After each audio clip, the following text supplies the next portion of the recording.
Good morning, good afternoon, good evening, wherever you may be. I'm your humble host, Mr. David Null, also known as Hawkeye Two Feathers, and I greet you with the love and the honor of the infinite Creator. And each and every day, I pray that each and every one of you will continue to learn how to accept and receive and to share the healing, the knowledge, the wisdom, and the blessings from the universe. Now, with that said, I've been, as a watchman, I watch many different channels, some Catholic things, other Christian things. And so it came upon me, and I haven't thought about this in a while. And so it was like the question was asked to the audience, are you saved? And I was like listening, and there are many people out there that want to be saved tonight. And I was like, now I've had this conversation with myself before, and I had to make that determination, at least so I thought. So now this isn't about anybody's religion. But different religions have different ways of expressing what it means to be saved. So this is a discussion, and it's in by no means meant to offend. Hey, Christy, how are you? Wait, I'm sorry, I don't have my glasses on. Terry, I'm sorry.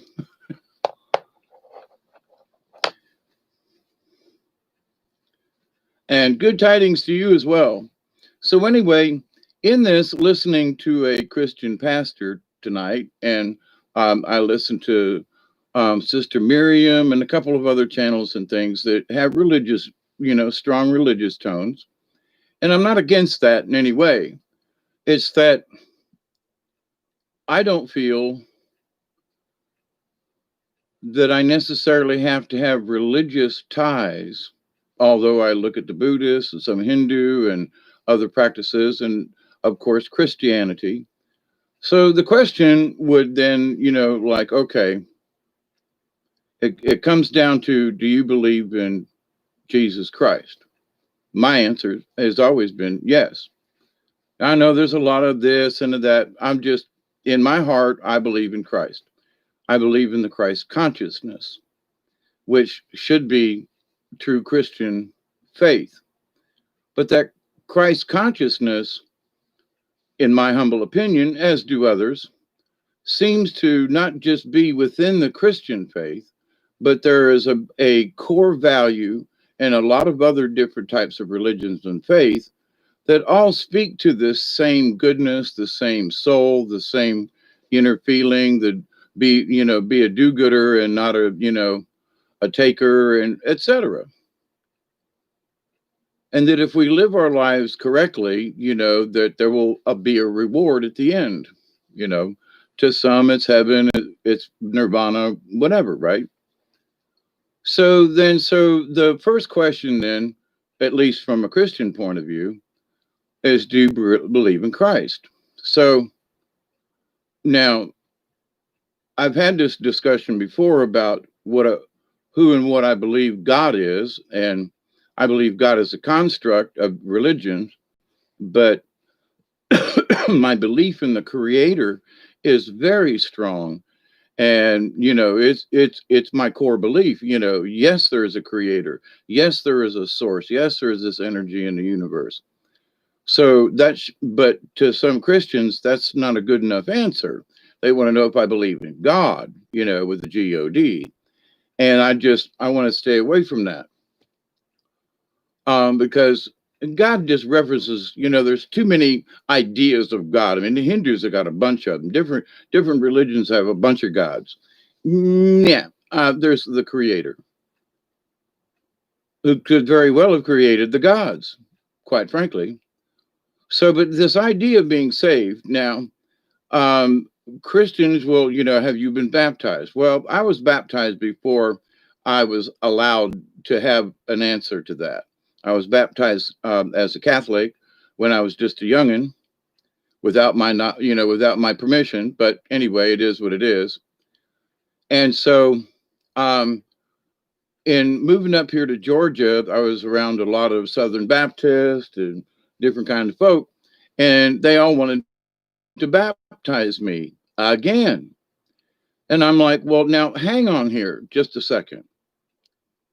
I've already been baptized, but and I was baptized in the name of Christ.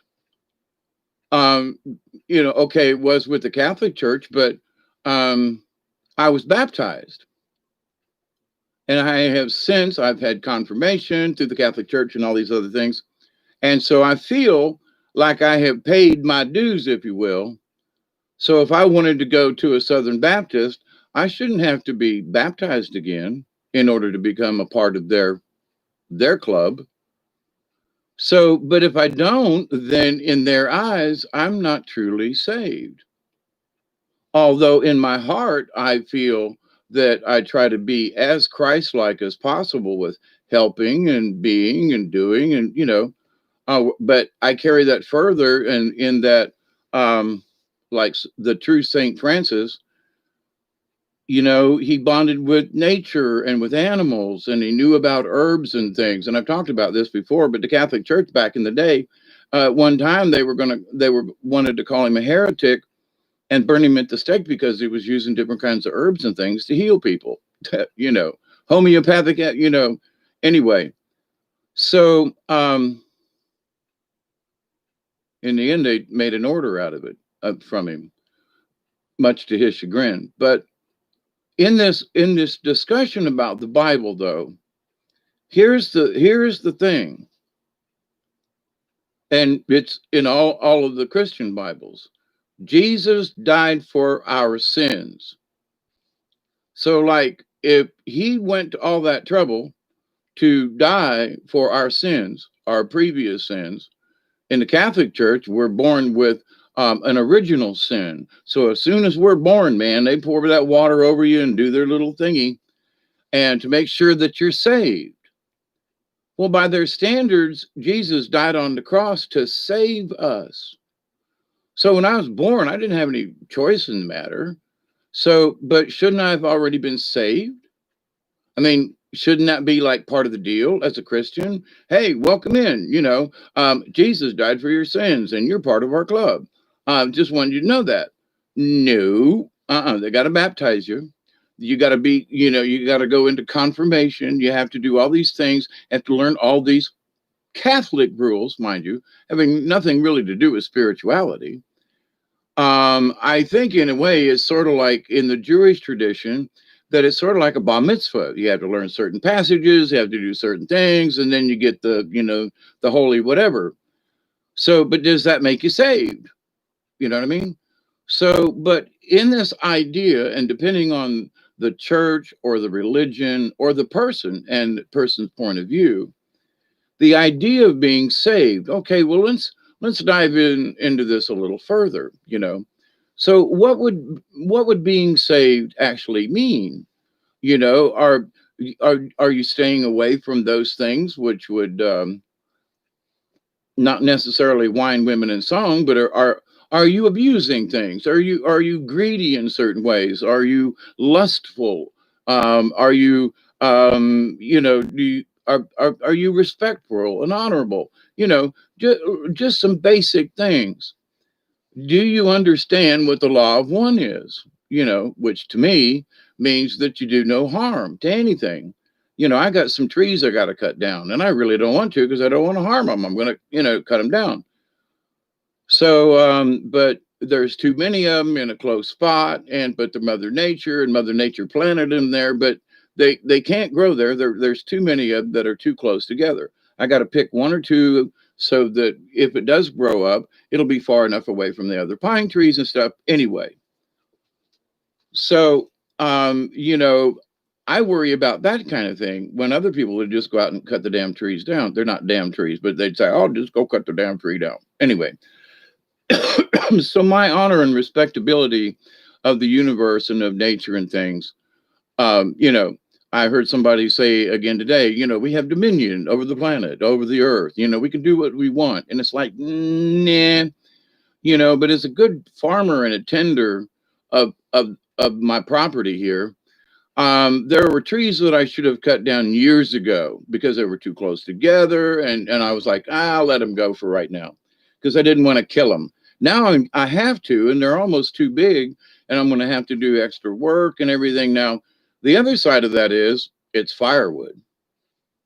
But in truth, I should have cut them down because now they're bigger and they're can fall on things, and so and just as someone that maintains the forest. I'm not trying to make it into anything, but you get a clump of oak trees that are growing close together. Some of them are going to die eventually anyway, and they crowd each other out. Well, let Mother Nature take care of it. No, I've done that before, and it's gotten me into big trouble, falling on things and power lines, and anyway. So, you have to tend the garden, even though it might involve trees and shrubs and stuff like that. So, with that said, though, what makes us saved? Are we true in our heart? Do we are we assured that we're not doing harm to another person or maybe animals? There are people who are good-hearted but treat animals like shit. So it's like, what's up with that? Are we honorable? Are we respectful to ourselves and to others?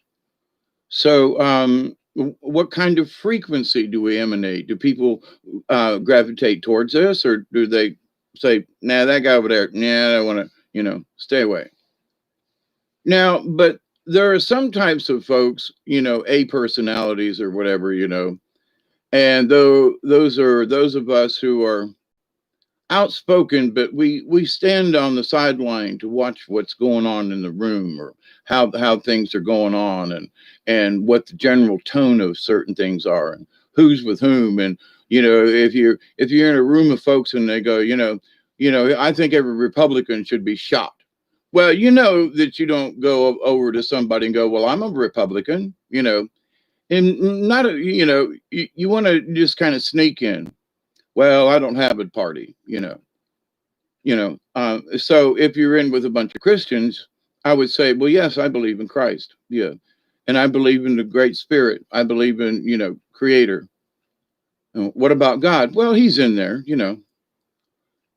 So what do you do? Do I go to church every day? Every day is church. I go outside, I walk in the woods, and my dog at the moment has run off about a half a mile down the road up through the neighbors. That's a little reason why I was a little late. But I try to treat the animals as well as possible. I try to feed the hummingbirds and the other birds in the area with seed. I try to do things for, since I don't travel around much anymore, I try to do what I can for what's around me to try to keep a decent harmony and a balance around here. Too many trees crowding out, I won't have a field anymore. And I need a field. Because other things grow in fields where they don't necessarily grow under the trees. So, if I want to maintain a balanced landscape here, there are things I'm going to have to cut down. What does that mean to being saved? It's my respect for things that grow naturally. But because of my years and my training and knowledge of forestry, I must do these things, even though it's going to hurt my heart to cut down some of these trees. Does that mean that it's a crime against nature? You know what I mean? So in my heart, that's like a sin. You know what I mean? But I'm not abusing children. I'm not doing all these other things. I'm not a drunkard anymore. I have changed my evil ways. I'm not a drug addict anymore. And I've been doing pretty good with my cigarettes here the last couple of days, in that I've only rolled a few.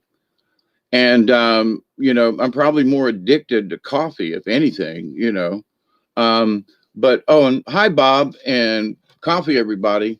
Let's see who's in the house. But anyway, hi, Michelle. Pappy, how are you? I love some of your points of view, Pappy. All of y'all, but Creator cannot be constrained or limited to any one dogma. Agreed. Creator transcends any man-made concept of what is required by man to approach Creator. Exactly. And that's why my prayer every day is to accept and receive the knowledge and the healing, because Creator's all around us. I mean, we are literally swimming in the Creator. Hi, Barry. How are you? The matter and preppers, weed like full, like full sunlight. Chloe, I have 4 crows at work that come see me every day. There's one that particularly likes me. He talks to me all the time. Crows, interesting. Did I miss anybody? Welcome, y'all. I know I did a video earlier that was just sort of, uh, hey, I think I'll do this. But in listening to some things earlier today and this evening, I was like, this is an interesting question, because I wrestled with this idea of whether or not I feel that I'm saved. But, to other Christians or other religions, they would go, oh, no, you got to be baptized. You're still sinful or whatever. And why are you going by Hawkeye Two Feathers and just stuff? And, why are you preaching non-denomination? And, um, people think that they've said this to me, that, that I'm trying to start a cult. And I'm like, nah, I'm just having a conversation to allow people to think about the subject, because I got a lot of different points of view. And I just want to point this out. It's up to the individual to decide. It always is. And so, and in that, though, different societies, I mean, going to church down in Tampa and then coming up here to South Georgia back in the day and feeling like was saved through the Catholic Church, and then coming up here and we're like, oh, you're a Catholic. Oh my God. We're going to have to take you to the river and dunk you a few times, And there's an old joke about that. There was a man who went down to the river with the preacher, and the preacher said, okay, now I'm going to dunk you under the water. And he said, all right, and he was a little afraid of the water and couldn't swim. So he's a little, so the preacher dunked him under the water. He goes,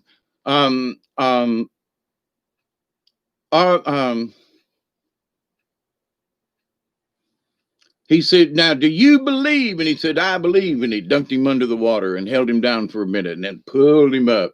And he looked at him and he said, the preacher said, now, do you believe? And he goes, I believe. And he dunked him under the water again. Now, the second time he's come up and he's like, hadn't really had enough time to get a good breath of air. Preacher said, do you believe? And he said, I believe. And he dunked him under the water again. That last time he pulled him up, he said, do you believe? And he goes, I believe you're trying to drown me. Anyway. Old Southern Baptist joke, the preacher gets a little overzealous, but I believe you're trying to drown me.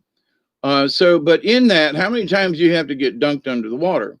How many times for me, I've been drowned twice in my, froze to death several times, the heat and the thing. And I feel like I feel like I've had my trials and tribulations. And there are things that have tried to shake my faith, and it has made me believe it even stronger, as these lessons for me as a shaman in training that they provided for me, which has brought me closer to the universe, has brought me closer to the spark of life, to understanding it, and so, but the question still would remain, depending on who you are you saved? So I scratch my head. I haven't tried to harm anybody or speak, bad, or think bad thoughts. I've tried to help folks, So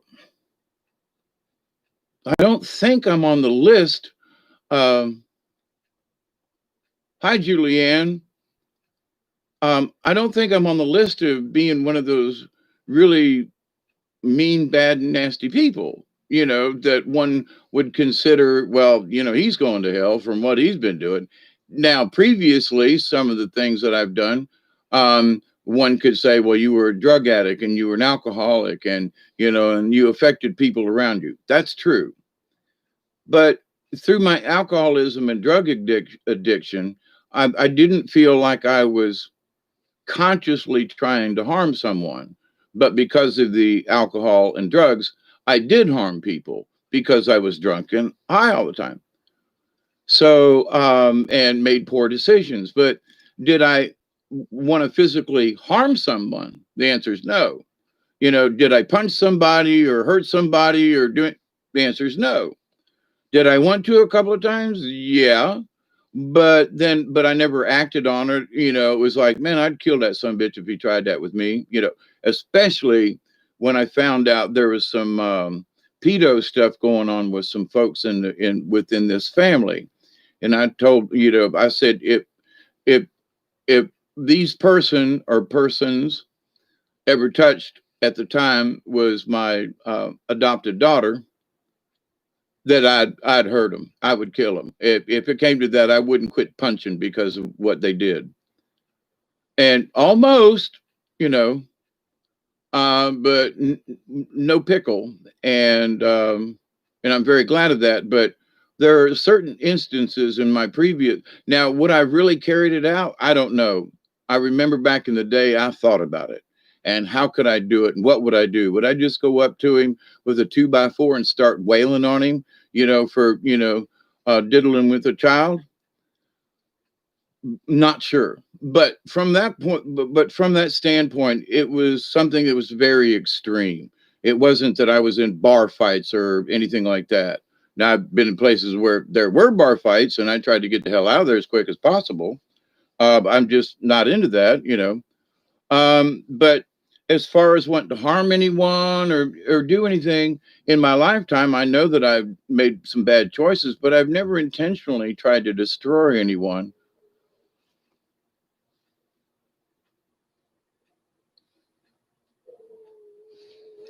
Can y'all hold that thought? I got to get my dog in here. Let me go get Duggar.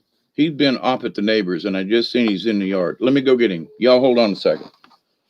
Drink some coffee. Duggar!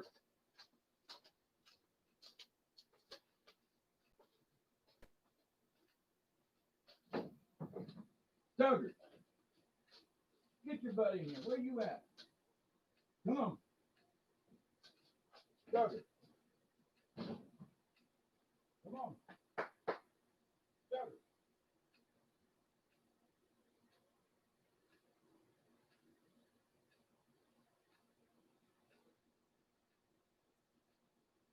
You get yourself in this house. You hear me? You get in this house. Up the road and down to the neighbors, and you better get yourself in this house. You hear me, boy? I know you're supposed to come to me. You're supposed to come when I call you, not run further away. No, I ain't gonna play with you. Now get up here and be nice. Okay, he's back. I went outside to get a couple of vlogs just before I started the this live stream, and a dog literally, I don't know, about 3 acres away in a straight line across my neighbor's field and in the backyard of these folks, there's a dog barking. There's a bunch of dogs barking, and you could hear the coyotes howling when I went out earlier. And he tore off across to the fence line and went right through it. And I could hear him bark, bark, bark, bark. And before I knew it, I know where he was. He was in the neighbor's backyard over there on the other road. That's a quarter mile away at least. He was there in like a minute. And like a fool, I tried to chase him down, but he won't come when I call. But it's only when he's had enough running, chasing, or whatever that he'll come back. But I heard him out there, and he was by the door because the night light came on. So, but anyway, he's back. Thank goodness. But he was down the road. He was a half mile away in less than 2 minutes. But anyway, so back to the idea of being saved. I have posed this question not just to myself because let me back this up a little bit. And having conversations with just people over the years, I've had several friends, and that we would sit up all night long and discuss various issues about the Bible and how whether or not going to church was of value, Keep holy the Sabbath. Well, in my book, every day is a Sabbath. Not that every day is a Sunday, but every day is a holy day if you make it that way. And I understand that now. And I've been, trying to understand it since I was a kid in Catholic school, and how monks would, make a vow of silence or a vow of poverty or something like that.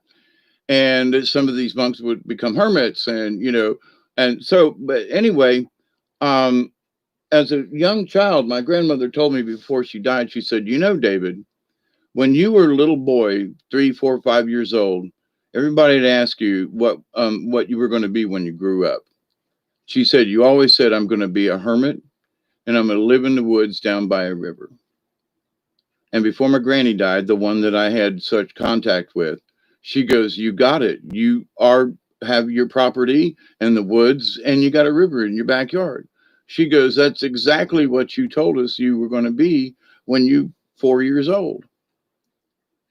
Because I was adopted when I was 3.5. So she sort of picked, Granny Raleigh came into my life, so about 3.5, 4 years old. But she said every time, and I remember when she told me that, I said, I kind of sort of remember that. She goes, you were like 5 years old. What are you going to be when you grow up? I'm going to be a hermit, live on the river, And people just thought, well, he's going to be an engineer, a fireman, you know what I mean? And so, but here I am, a hermit living on the river. So, and Granny knew that back right after, she died right after I bought this place. A couple of years after I bought this place and was living down here.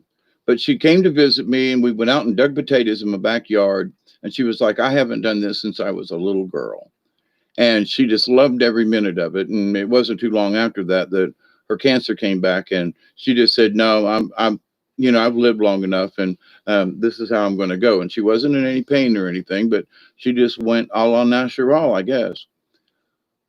She didn't give up. She just said, I've had a good life. If I've got cancer, you're not going to cut me up, and I'm not going to go do all that. No, I'm 70 some years old. I think she was 74 or 5. And she's like, no, that it's been good. So, but anyway, in that though, I've been talking about how I was going to be since I was a little kid. So I've known about my journey. I've avoided it many times, and tried to get around it. I've tried to commit suicide many times.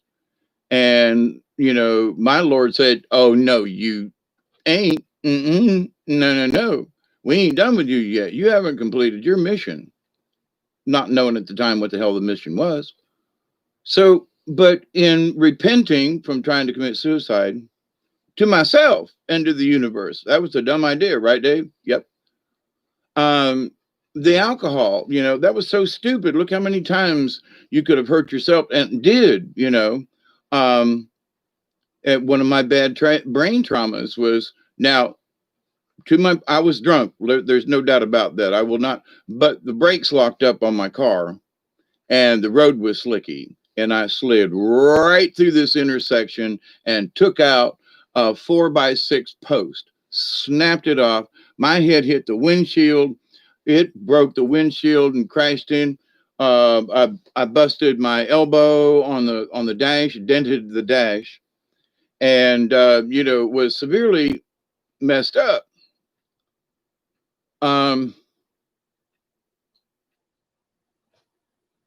So it could have been worse. I could have run into somebody. A lot of other things could happen.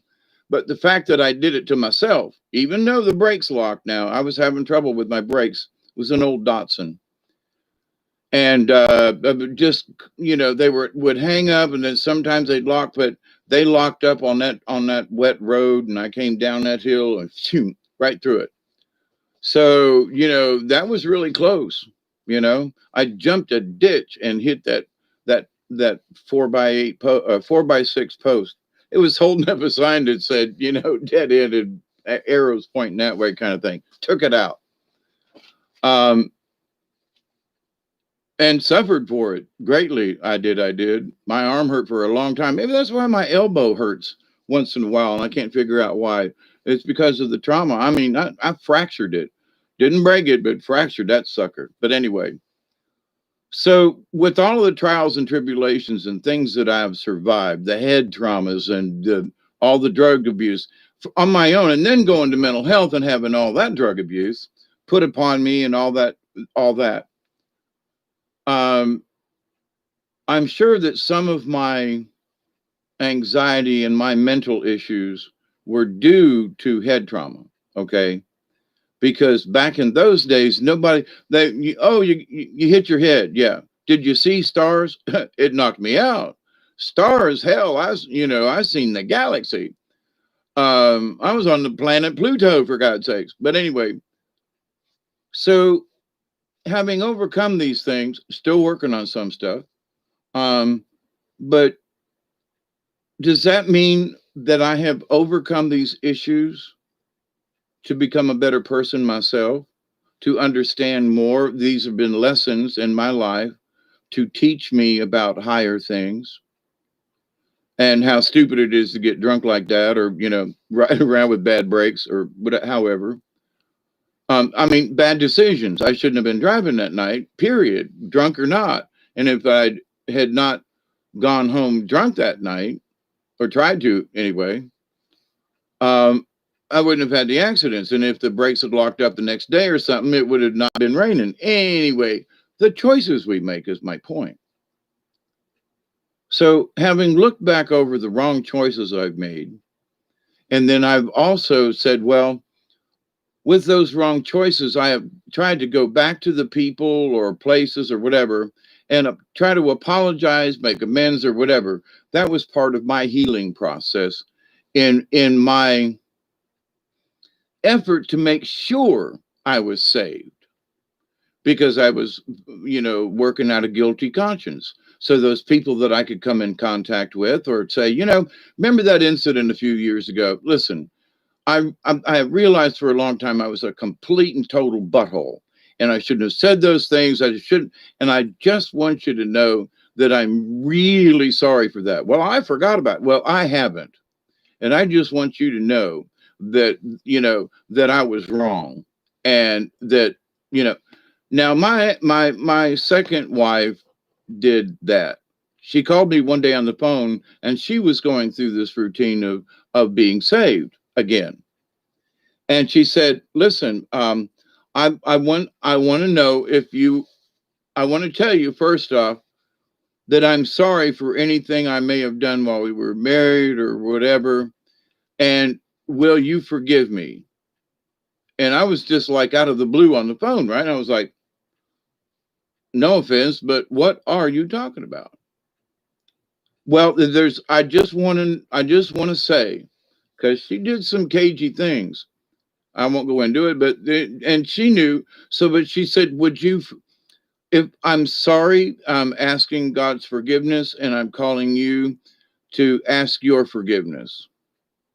And I was like, "Well, now that's a stretch.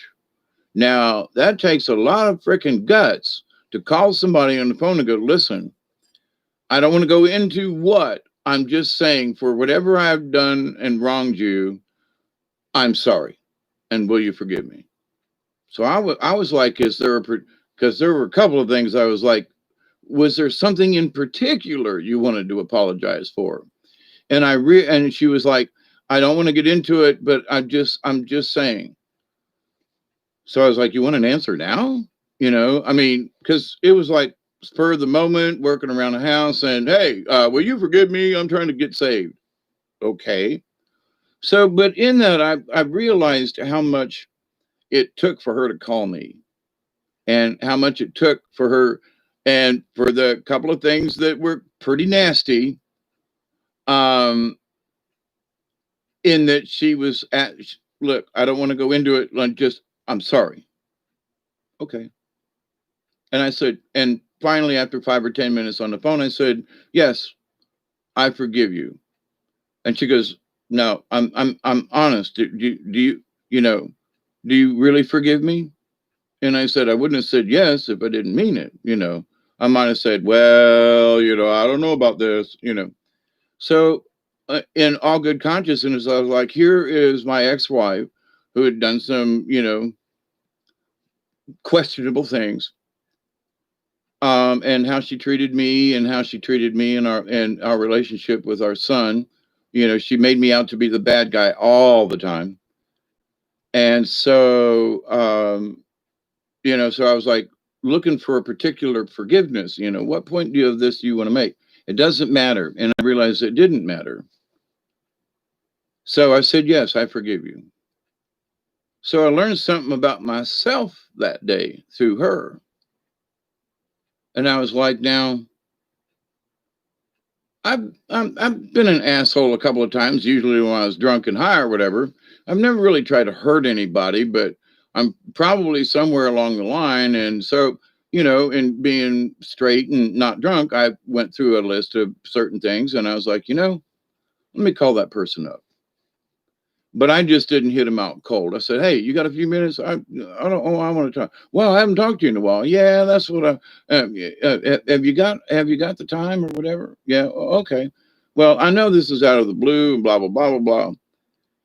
And and that reminds me about the guy who called me um on the phone one evening. And it was a Valdosta number. And he said, "Is this David Null?" And I said, "Yes." And he goes, "My name is such and such." And he said, "You don't know me from Adam." He said, "But the Lord picked your name out of the phone book and told me to call you." I'm serious. This actually happened. And I was like, "What?" And he goes, "Look, this is not a prank call."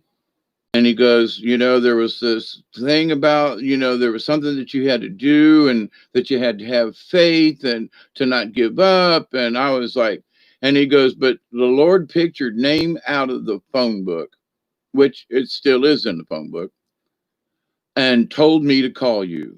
And I hope you understand." And I was like, looking around going, now that's got to be one of the most bizarre things that's ever happened to me. And I'd forgotten that for a while.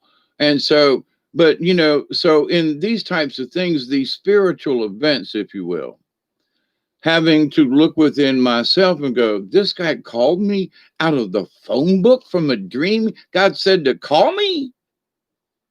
It's true. Now that's like a physical manifestation versus having Mother Mary show up in my house, right? And wag her finger at me. So what's this got to do about being saved? Well, look at your own life and look at those things that you have gone through, overcome, trials, tribulations, conditions, whatever it is. Have you made it through and are better for it on the other side, regardless of how much trouble you went through? Did you learn something from it? Did you spiritually feel different after the fact? There was a couple of times I thought I just should have died, but I realized now that wasn't on that's not on the table, right? So, but through these experiences in our lives, have we changed ourselves for the better? And I think I guess my karma was such that I had to they had to beat me up for me to, finally realize that, I was, and I mean, I got beat up a couple times seriously and got put in the hospital. I got beat up and mugged down in Tallahassee. And I'll never forget that great big black hand with that diamond ring on it because it cut my nose right here and left a scar. And so it's like I wasn't doing anything. I'm just hanging out the window going, "Hey, where's the party?" That was enough. Um, but it gave me a head concussion and put me in the hospital and really messed up my life. And I was like, now what did I do to deserve that? Who did I piss off in the universe to have literally someone out of the blue get out of a car, walk to me while we're stopped at a stop sign downtown Tallahassee now, and start whooping on me and try to pull me out through the window? Well, found out later on that that was sort of an MO. People stopped at a traffic light or whatever, they'd just get out from both sides of the street and try to rob you right there on the street. It was like, well, that's different. messed me up, lost my job over that and had to recover on my own. It was crazy. My point to this, through all of that, I've learned something. I had to forgive that guy that, tried whoop. He did whoop on me. I've had to forgive the people who set me up in job situations where they made it look like I'm messed up a job. And they go, well, Dave was the last one that did it. And then come to find out later on that it actually sabotaged good parts that I had made to make it look like I wasn't being very efficient.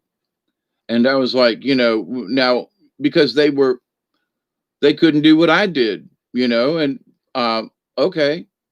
But at the same point, they were jealous and wanted me out of the way. And they got rid of me out of the machine shop. You know, 10.50 an hour back in the day, that was a lot of money. It's not bad these days, but back then in the early 80s, that was a lot of money. So do I feel like I'm saved? Now I'm gonna answer this in an odd way. I've been saved from alcoholism. I have been saved from drug addiction. I have been saved from being dead many times, too many times. I've been saved by the over 20 some odd serious brain concussions I have. So, I mean, me and the dog went out in the woods today and I found firewood and I split and cut some firewood today with the chainsaw and, got a fire going back here. So I'm 68 and a half. There are some people who can't even get out of a wheelchair, especially do what I did today. Not bragging, I'm just saying. But to the point, though, that I'm still able to do this at my age, despite, and trust me, my back hurts. But I was saved from being in a wheelchair and being put in a nursing home. I was saved from these other things by either myself or by the grace of God and Creator. So, does that mean my soul is saved? If I've been saved all these times, why? So it's for the betterment for me to be here to discuss things like this with you, to at least consider what it means to you. Because, I've had Christians come up and go, well, if you're not baptized in the Lord, well, I was, but yeah, but not by our church, then you're not saved. Now, I wouldn't even begin to say something like that. So those Christians out there go, well, you weren't baptized in our church, you're not saved. How do you know? What is your saved meter say? You know, well, you got to believe in, well, I do. And you got to do, well, I do that, but you ain't been baptized in our church. Yeah, but what about this Jesus thing of dying on the cross for our sins? Past, wasn't alive back then, I don't think, but and for our to take care of the um that are the original sin that we're supposed to all have. I never could figure that out. I still don't believe it. I just think it was constructed by the church because I think each one of us was. Now, there are some folks that I've met. I mean, since day one, there was something screwy with their soul. I'm just saying. And did something else enter into it? Don't know. But I think we all have a clean slate when we're born, and it's how we're raised. It's how we are conditioned, and we learn from the universe. But some folks go down certain paths. Now I've tried a lot of different paths, and I've been saved from them. I've tried. I've done my share of research on demonology and the dark side. And when a demon started appearing because of what I was doing, I realized I didn't want that. And I was way out of my league.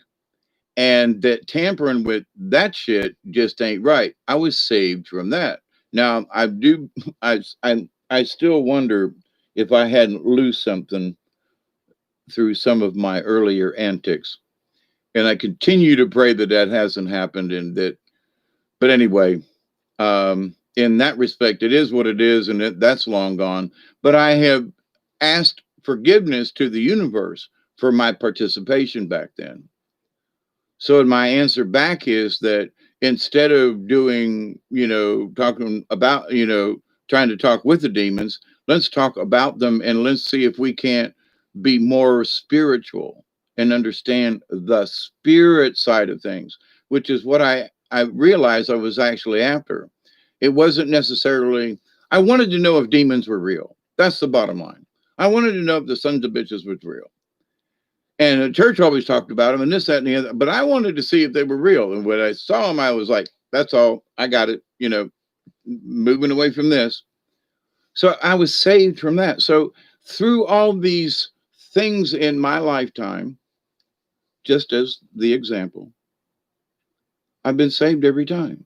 Now, it had to do with a lot of me in soul searching. It had to do a lot with me in wanting to heal. And trust me, there have been times when I just said, Lord, take me. I'm had enough of this shit. And the answer came back, sorry, your mission isn't done. Okay. So, and then when I accepted it that last time, several years ago, to accept my mission and quit, being around, and rather than argue about it, trying to learn how to go with it, which is what I'm still doing. Thus this video for tonight, because the idea of being saved. So do all of these things in my life because I have been saved from myself and from death and all these things, and from serious maiming, brain concussions, bunch of them. Does that qualify me then in the long run? Does that mean when I pass on that I'm saved? My soul is saved? I've paid my dues. I've had enough. I've had enough physical and mental and spiritual damage, quite frankly, with the priest and all, and having to get over that mess, and believing in something, then have it fall apart before your own, your own eyes, and coming to terms with all these different things. So, in having this discussion about myself, though, it's only because I'm not going to talk about somebody else in this. But does that qualify me, or does it qualify anyone? So if somebody has a friend of mine came by to see me a little over a year ago, and she stopped by and she said, I had a heart attack. I died 4 times on the table. I had to have this and that and the other thing. And I said, seriously? Yeah, I've had, 4 near-death experiences over the course of this, period of time when she was having heart troubles. And she looked different. I think I might even did a video a couple of years ago about it. And she physically looked different. And she said, when I woke up, I was a different person. And she started, oh my God, she uncovered some toxic waste dumping in Wayne County. She did this and that. She did this thing and she, she was just a sort of a pothead artist. And then, but after that, she like got off her tail and really became active in her local community and these other things. And it's like, oh my God. So in lots of ways, she was saved, through the heart and the dying and the things. But when whatever she came back as, she goes, I know I'm me, but I don't feel like me. But everything she's done from that point has all been proactive and helping the community. I mean, they were finding that there's certain companies that bought up large tracts of the swampland so they could dump toxic waste in. And over there in Wayne County, Georgia, it's over around the Okefenokee and all that. There are places where there's always water standing, even in a drought, because it's so close to the ocean, and sea level is the bridge that goes over the river. That's the highest point in the county, is the bridge. And everything else is like 10, 15, maybe 20 feet above sea level. Big deal. No, it's a good distance inland, but to the point though. So they were dumping all this waste into the water, although it's big, they bought 1,000 acres, but it started leaching out into people's homes and the water table, and people were dying of different kinds of cancers. Kids were dying, they couldn't figure out why. And through her work, along with a few other volunteers there in Wayne County, they uncovered this. So it's like, she came out of her heart attack, and she's 10, 15 years younger than me. And I was like, you had a heart attack and died? Yep. Wow. But you came back. Yep. But I'm different. But this is what I've done since then. Wow. So she came back with a purpose. Does that mean she's saved? I mean, she doesn't go around, trying to hurt people or run anybody out of business. She's actually involved in the community. So is she saved because of her action, because of her death? Did she have a talk with spirit that says, hey, we're going to send you back, but you better get off your ass? Because that sort of seems what happened to me that 3 days on the river. They took me off to show me some things, but when they brought me back, they said, you need to get busy. You need, what we have shown you, Hawkeye, you need to talk about. There are people out there who are floundering in the universe, and they need something to hold on to. And trust me, when you're floundering in the river and drowning, you want anything to hold on to that's above the water, or trust me, But in all of that, though, I've learned for myself, I'm a stubborn son bitch.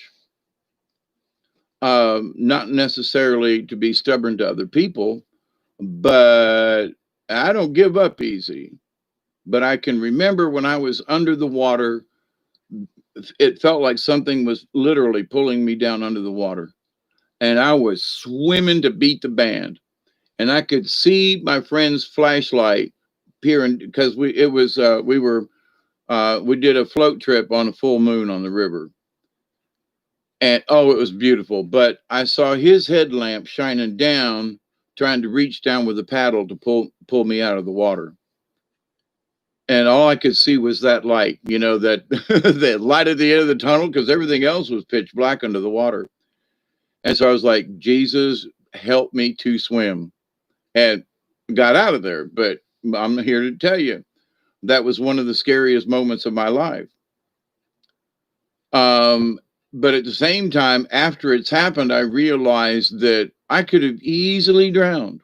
Easily, I could have gave up, gave in.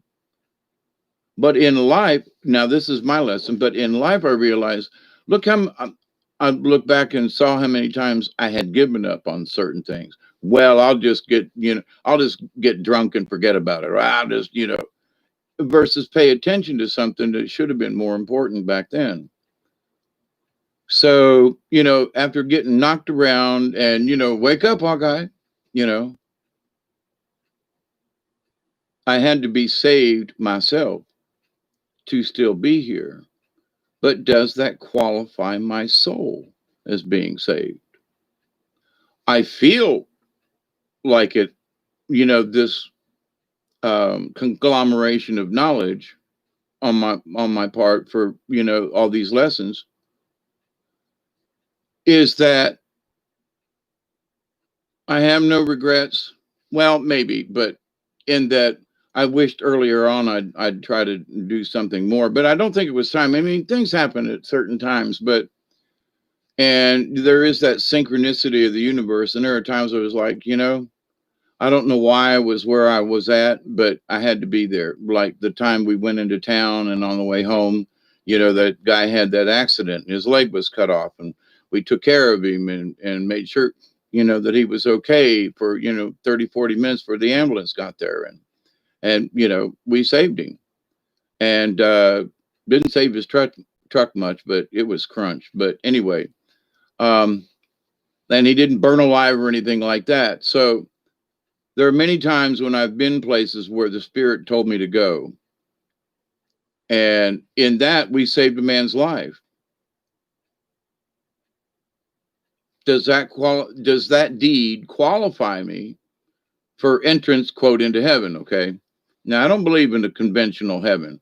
I don't want to live in a gated community. I just don't. The gated community may be in the universe, but that ain't my heaven. The whole universe is my heaven. The entire universe. I want to go to another galaxy. I want to go visit some, I don't want to be confined in heaven. What if I don't like it there? I don't want to float around on clouds and play harps with the angels. That after 100 years, after a year, I'd be so bored. After a month, I'd be bored. And I go, is this all there is? Send my ass back down there, or let me go someplace, but let me out of this cage. So heaven to me is the universe, not just this gated community. But am I saved enough, get this, am I saved enough to even want to, to gain access into that club? Since I don't want access to that club, in my opinion, then is, quote, being saved even necessary, because they refer to, those being saved will get a chance to go sit, at the right hand of the Lord in heaven. If that's the gated community, I don't want to go. I might go up and say, hey, I'm going to sit here for a while and toast, a good universe, but I'm going to go see you later. I'm an explorer, I'm an explorer at heart. It's my nature. But to sit in heaven for eternity, no. I'd rather go on an adventure. So do I even mind what I say here? But do we even give a shit whether or not I qualify for them? You know what I mean? In that sort of disrespectful way, I guess, about the closed society of, the Golden Gates and and St. Peter and all that. So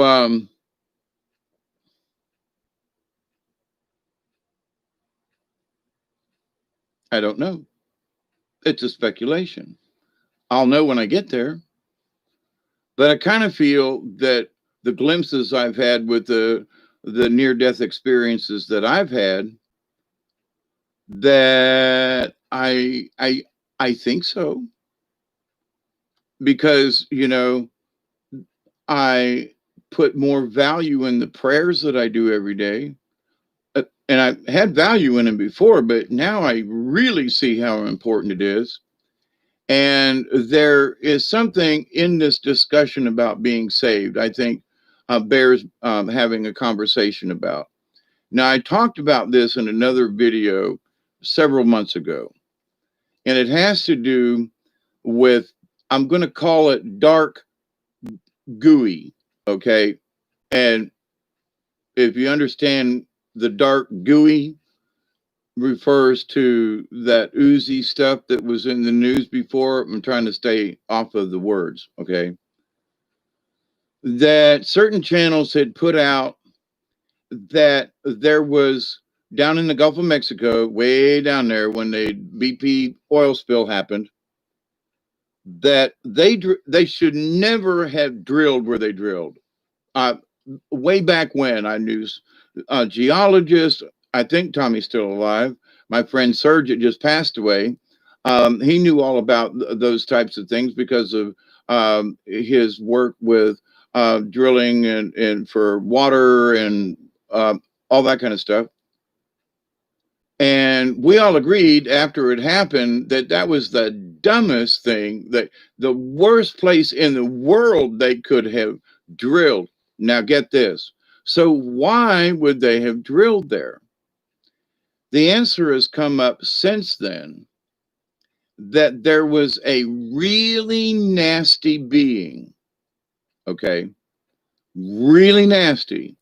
And long time ago, they couldn't kill her. It's a her. They couldn't kill her. But that they could contain her. So they did what they did. Angels and other folk, possibly even the Anunnaki, kicked in with this, and they contained her down deep. And she was there until they drilled in that spot in the Gulf of Mexico and they let her ass out. A really mean, dark, nasty, nasty entity. And that about 2 or 3 months ago, the Pope even mentioned this entity's name in a speech that he did and said that we must, and then now tonight I was listening to Pastor Paul and Mike from Around the World, and his comment was that the bad guys are scared to death. And the Vatican currently, since the Pope has made this remark about this entity, that she demands respect, and that the Vatican has groups of priests praying like literally an energetic dome over the Vatican because they're scared shitless of this entity. Now, he didn't say this entity, but he said this darkness, which immediately is like, oh, that's that nasty that they let out. And that is an entity energy that, it took all the powers that be, couldn't kill her. So all they could do was contain her. And it is Darkish Uzi, okay? That's how it came out. And it came out with all of the oil and the spill. And so she'd been out for a while, right? But the fact that the Pope discussed this entity, and I can't remember name, and the channel that it was on has been taken down, so I can't give you reference to that video. All I can do is tell you the story and go now. But so Mike from Around the World was discussing that in the depths that these creatures, the bottomless pit, are released upon the earth. Now, these folks are expecting it to happen. And my take is that the Vatican has known for a while, but even the Satanist demon worshiper folks are scared. What? Even the bad guys are scared because of this entity. Now, when it was described and how evil, wicked, mean, and bad, and nasty it was, and how they couldn't kill it, just contain it, the fact that it's been released and a lot of folks know about it. So it's not just the good guys who are at risk, if you might say, that it's the bad guys too. And the answer to some of this is that if you have a gap in your soul, just you don't really know, you're not quite sure, whatever, that this energy will take up that space.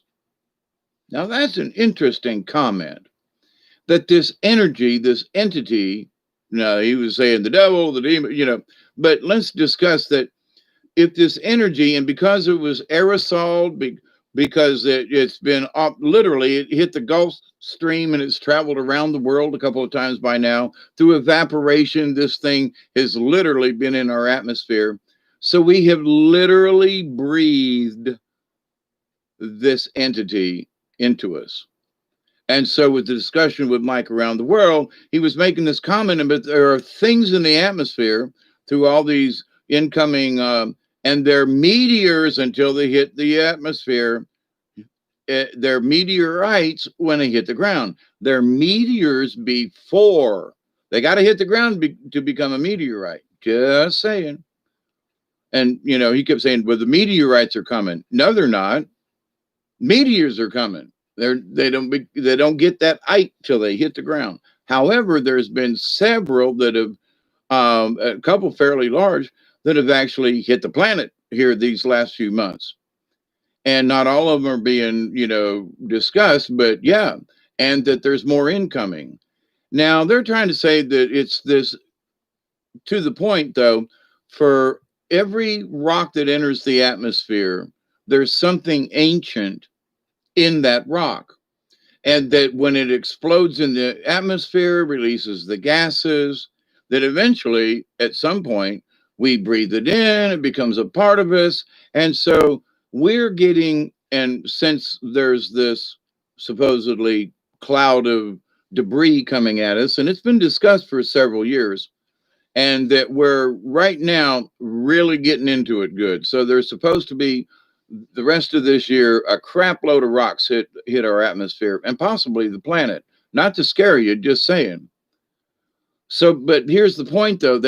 His comment was, and this is what brought up this entity to me, was that it has become aerosoled and we have breathed it into our systems. And that one way or the other, it is in us, how it affects us.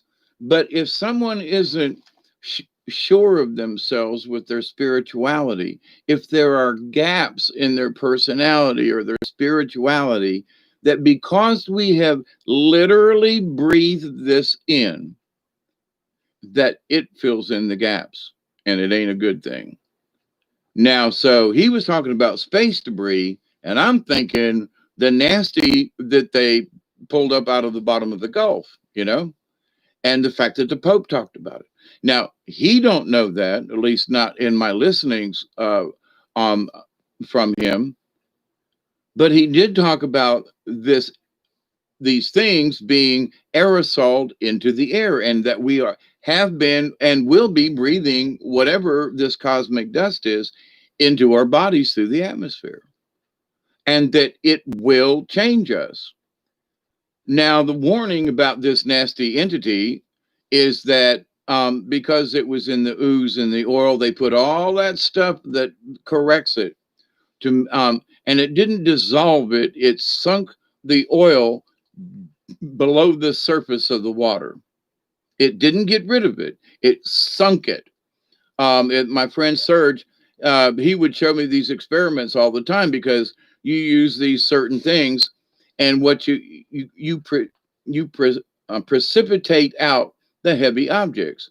So he would add a drop of this, what he called flocculant, and put another drop in, put another drop in, and it'd be all gooey and green and nasty. And he'd put one more drop in, and you would literally watch everything in this test tube drop to the bottom. Didn't get rid of it. But what you poured off of that was damn near pure. You still had to go through a filter and an ozonator, but to the point though, so I've seen this. So when they put that Corexit on the Gulf of Mexico, they didn't get rid of it, they sunk it enough so that the current would carry it literally around the world. You think how many years ago it's been since the Gulf oil spill, and that from the Gulf Stream that comes out of the Gulf and up along the East Coast, where does it go? Over to Europe, Greenland, UK, France, all over there. So you think, well, nobody's been affected by this. Bullshit. It has been aerosol. There are patches in the ocean that have gone dead, certain dead zones, and not because of plastics and stuff, but from what they did that came out of the Gulf of Mexico and the Corexit and all those chemicals, they did not get rid of it. It literally went into the Gulf Stream and around the world to be caught up in the other currents. How about that one? So, but now here's the thing about being saved. Now, are we going to be, since I'm living on this planet and I want to breathe, and ain't no mask that's going to filter this stuff out, because it's not really alive. It's sort of a virusy kind of thing. It only becomes alive when it gets into something. Now, ain't that some shit? So there's some dust, and the dust is just dust until it gets in you, and then it sparks whatever. So we have to consider that with this, about a week ago now, it was blue sky, beautiful, 10 o'clock in the morning. There's sun coming in my windows and heating up a cold house. Me and the dog are having a good time. I'm stretching, having coffee, and I walk outside, and the skies are, I haven't seen a lot of chemtrails lately. Man, man. And within 20 minutes, it went from, nice warm sunshine in the house to no heat. There was barely any heat coming into my windows. The sun was out, it was bright, but because they put that layer of clouds up there from an airplane, no, I had no solar gain in the house. Today, the sky was blue. The house heated up to almost 70 degrees on its own. It was cold last night, too. And it warmed up all by itself up to 70 degrees. Very happy, very pleased. It was 50 something outside. So, nice day. But we didn't have any, aerial spray up there. Or no, and it was aerial spray. It wasn't something else because you could see the trails. You know what I'm saying? So anyway, so they can affect us really quickly. I had no idea how those clouds up that high would stop my house from heating up in the wintertime when it was beautiful sunshine. Anyway, so my point to that is it affects us one way or the other immediately. Now, all that stuff that was in the clouds way up there, it's fallen to the earth. Those are heavy particles. It might take you a little while to get down here. We have whatever they've been putting up there, we have been breathing it in. Is it nanotech? Is it something else? Is it the ooze that they have collected in, aerosol? Who knows? But here's the thing about the whole mess. Regardless of whether or not it is, we still have to save ourselves for ourselves. Regardless of, alien spaceships come down and want to wipe it, zap the house or whatever. And I've seen the zaps in the sky myself. You say, well, what does this matter to me? It matters that we got our shit together here and here with us. Because regardless of what happens to us, it's here in this 3D. I'm going to pass on. We're all going to pass on. I want to make sure that my energy and my soul, as it were, and my spirit are as close to the other side and as good as it can be, so that I make the transition, regardless of how I go or what the circumstances are, what happens tomorrow or next week or next month, whether or not the goo's actually in me. If it is, she's got a battle on her hands because she's not winning from my perspective, because I'm still trying to do good things. And I still try to carry love in my heart, even for those people who disrespect us as human beings. I'm still get pissed off, but I'm a human. But to the point of wanting to go out and kill or maim or do anything destructive, it ain't there, right? So I haven't lost my humaneness in that respect. And I intend to keep it. So if they want to change that in me, they got a long way to go, because there's too much of this other in me. There are no spaces, if you will. For people who are not, of unsure of a lot of stuff, those spaces could be filled up, and I can understand that, regardless if it's outer space goo or from the earth goo. But the fact that people are talking about this in many different sort of back channels kind of thing. Now, Paul Begley ain't a back channel, but some of the other things I heard about and heard through the Vatican. Now, why would one person say, they're praying like hell at the Vatican? And then a couple of months ago, the Pope talked about this entity that she demands respect. So there's fear coming from this source, and the Pope is actually saying it to everybody. And then there's this other channel that's saying, this is what has happened, and this is where some of this fear and some of where this quote dark energy is coming from, and why so many people are turning evil. Because if they have started on a particular path, then those spaces within them can be consumed. Now, ain't that some shit?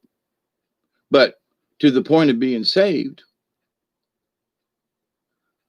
Do they know that they have been sideswiped?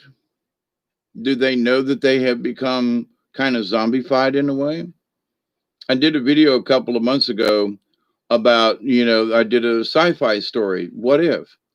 Well, there's some information coming out there about the pokey thingy that they want to do to people. There's a video out there of this lady who had that shot a couple of weeks ago, and she's sitting doing this thing, and she's got a palsy. She can't stand up straight. She can't hold still. And she said, this is what happened after I got my shot. Now, y'all do what you want to do, but this happened days after I had my shot. And she's sitting and I've been like that. I could feel what this woman's going through, and it is not fun. The palsy, and it's almost seizure like. And she was trying to do the right thing. So are things actually happening that are being injected, ingested versus injected, but consumed or otherwise? Do we know what the hell's in us? You know what I'm saying? And what these 5 waves of energy, because we had an energy burst from inside the planetary system. Now, some say that was a big spaceship that went bluey, and it was this energy that went in all directions. I can actually believe that. But the energy was there, and it was still, recorded, gauged, and all that kind of stuff. But they didn't know where it come from. They didn't know what it was. But it happened. So a lot of things to consider. But again, through all this conundrum of calamity and chaos, are we saved? Are we saved from them? Or are we saved from ourselves? Are we saved in the sense that the more that we can do right, the more righteous we become? Not narcissistic, because with this is supposed to come humility. Look at all the great things I've done. That ain't part of it, to the person who does things and asks or seeks no recompense or glory or whatever. Those are the true heroes, right? Those are the true people. So I'm doing the best I can, and I think that's all that we can do as human beings, is do the best we can. And whatever is righteous to you. Now, I know there are a lot of people out there that, down here in the South, we call them Bible thumpers. Every other word's a chapter and verse from the Bible. And we can talk about God, we can talk about Jesus, we can talk about the scripture, but not every other word, please. Just have a conversation with me, but without throwing the Bible in there, please. So, but anyway, still love them to death, but they're a little, eccentric in that way. But maybe we need a little bit of eccentricity sometimes. Maybe we need those folks who are, now they wouldn't hurt a fly. These people that I've met, several women that I've met over the years, that carry their Bible literally everywhere they go. But God bless them, they're sort of like nuns, and they want to teach the Lord, and they help out with classes and stuff, and they really don't expect anything or want anything, So I feel that those people are saved, even though they would consider me not to be, because I'm not baptized in their church. I'll give them that.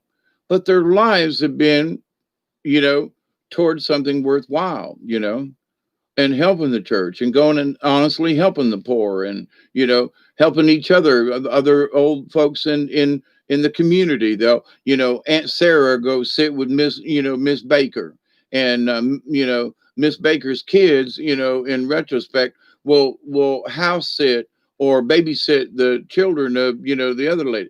And so this goodness kind of is shared within the community down here. At least it used to be.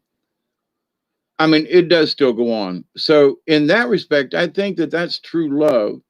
And in that, each person who shows me or shows each other's these simple qualities, I think in so many words they're saved because they're doing the best they can under, extremely odd and crazy circumstances, and they're still trying.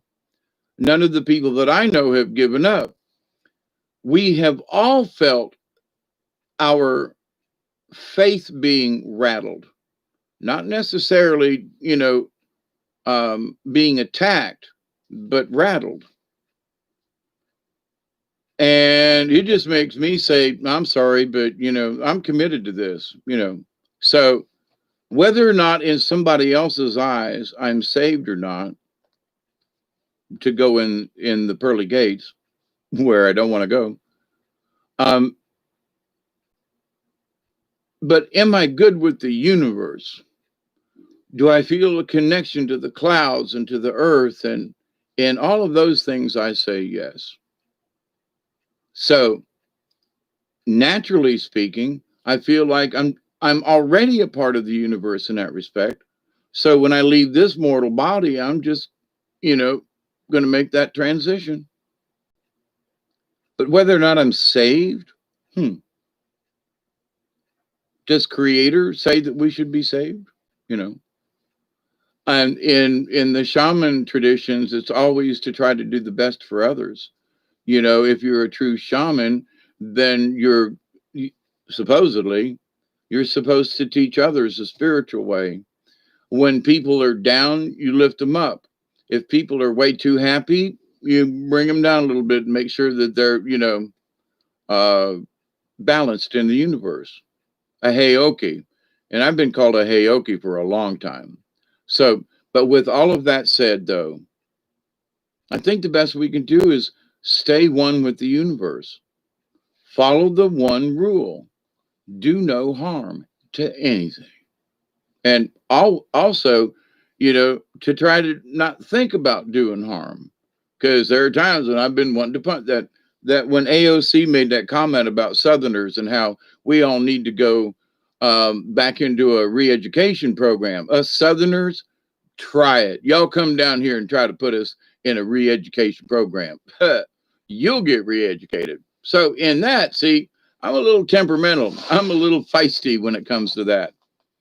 But, if she'd have said that about the North, I'd have said the same thing. But having, was born in the North, but and having lived down here in the South, nah, honey, go ahead, bring your ass down here. The women will teach you a thing or two. It ain't going to be us men. We're going to be standing on the sideline going, get her, hun. Go ahead, hit her again. Hold her down. Pull that hair out, And they had an incident here back a while ago, back during the summer, late spring, where there was talk about they were going to take down this Confederate statue there on the square in Moultrie, Colquitt County, right downtown. And man, there was women with guns saying, "Oh no, you ain't," patrolling the statue. And talk about men with guns. These were Southern women going, "You ain't, no, you ain't, no, sorry." So it's like, if AOC or some of these people think that we need re-educated, let them come down here and try it. That's all. But see, that's my feistiness. And should I be actually saying that, to save my soul a little bit more? I should go, well, it's a shame that, bless her heart, she's young and lived up there, and say she really don't know what she's talking about. Bless her heart. She's thinking all these grandiose things, but I think she's got the devil in her heart. But bless her heart, we'll pray for her. That's how they talk about that. They talk about, well, she really don't know, but bless her heart, she's young. Bless her heart, she lives up there around New York City. That's enough said. Bless her heart. I don't wish harm on her, but if she wants to think that that's what's going to happen, whether I do anything or not, there are other people that will. And I'm going to stand around and watch with popcorn. You know what I mean? So, but anyway, Been in, oh my God, an hour and 24 minutes. Julianne, see me tree, trees, greetings, joy, rejoy, universe, one song. Chloe, hello, Sarah. Your name just brought back a child watching the movie The Land Before Time. Sarah was a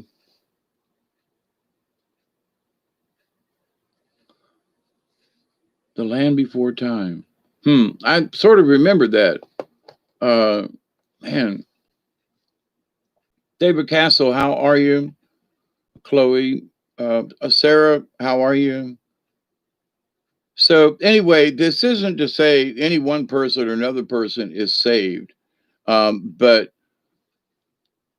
in the idea though that being saved though is sort of a religious thing, and the times that um,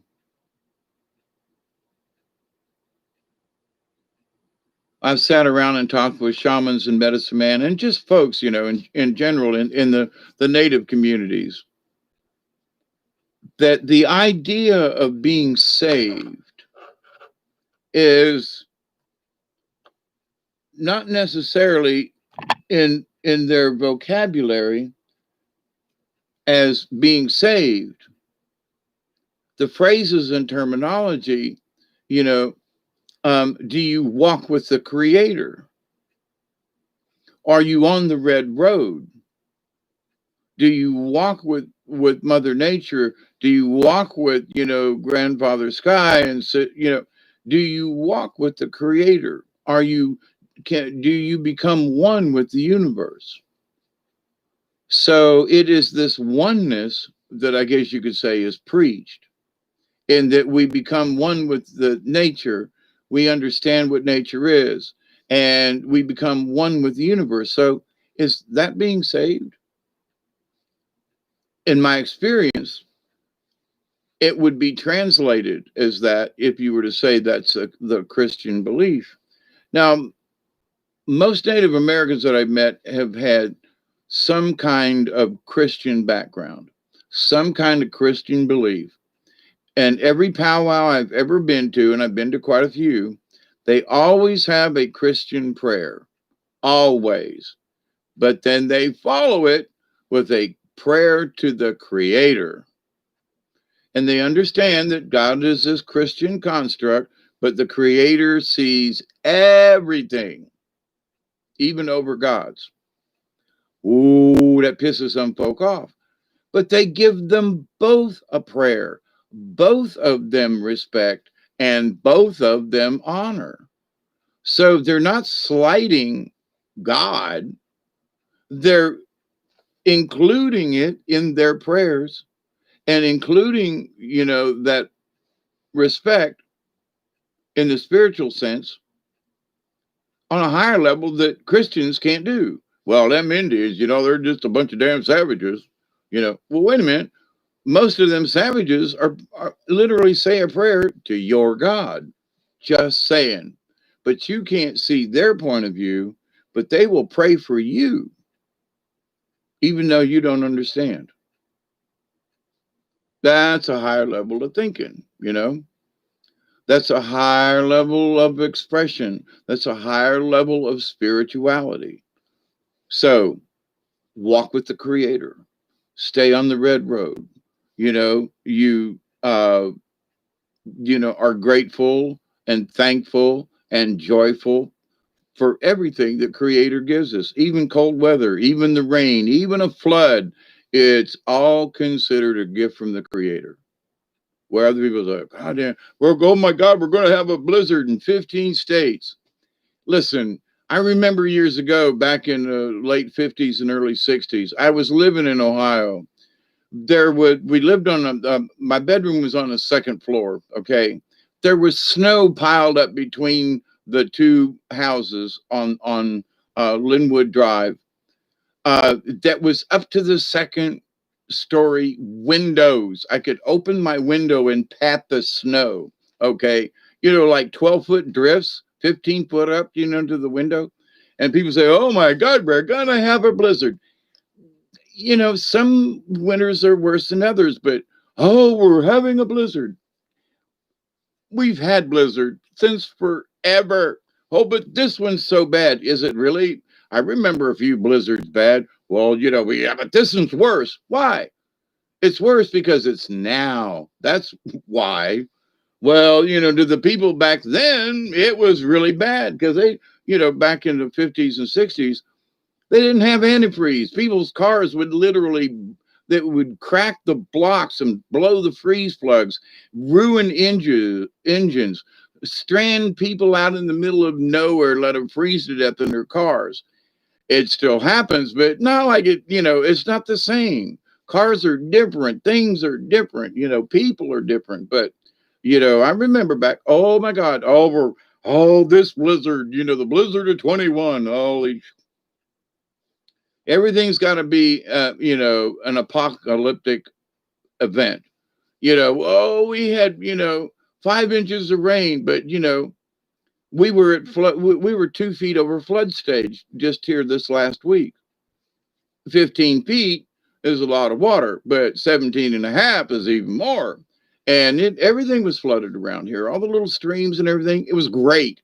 We needed the water. We needed these areas to be flooded. My backyard still has water in it and water flowing through it, which is a good thing. But at the same time, though, oh my God, we had a flood again. Thank you, Jesus. We needed it. What are you talking about? But it flooded. I know it's a natural. It used to happen 2 or 3 times a year. Now, if we get it once every other year, we're lucky, right? Once a year, please. But so this idea, though, that oh my God, this is worse than when it was worse than the last time it happened. Not to the people who were in it the last time and the time before that. Oh, come on, stop. It's Mother Nature. It is what it is. Prepare. As for my earlier video, there's simple things we can do to prepare, and without spending a lot of money, we just need to use our heads, use our noggins, and, be inventive, So, my friends,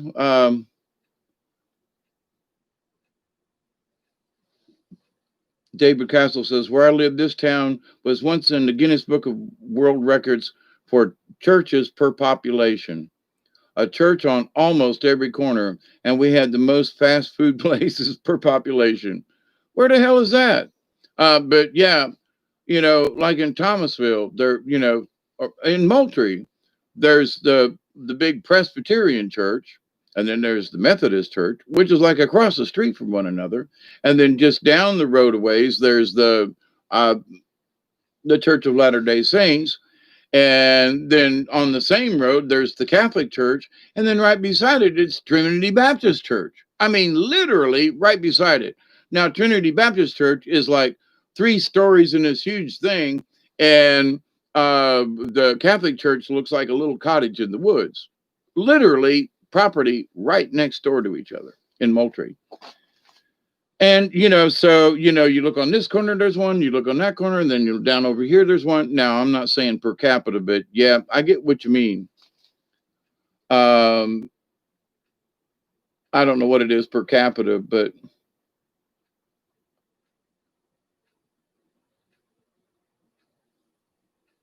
Mossy Man, how are you? Delaney. Yeah, I was sitting around. I was kind of sort of bored, but this subject really did touch my heart this evening about this thing about being saved. And the other thing that kind of sort of, I can't really say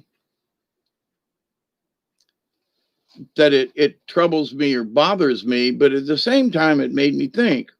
There are all these folks. Now, I've listened to Pastor Paul for a bunch of years, and I have, come out of the closet last video too, but I've said this before, that there was a time when I needed guidance and I listened to Pastor Paul, and there were things that he said about certain things at the time, and it lifted my spirit, it lifted my heart. So I'm one of those people. He said, do you want to be saved? And I didn't do it in the chat, but I raised my hand and I went, wait a minute, ain't I already? So, but it opened my eyes because I had been going through seizures. It was a really nasty time.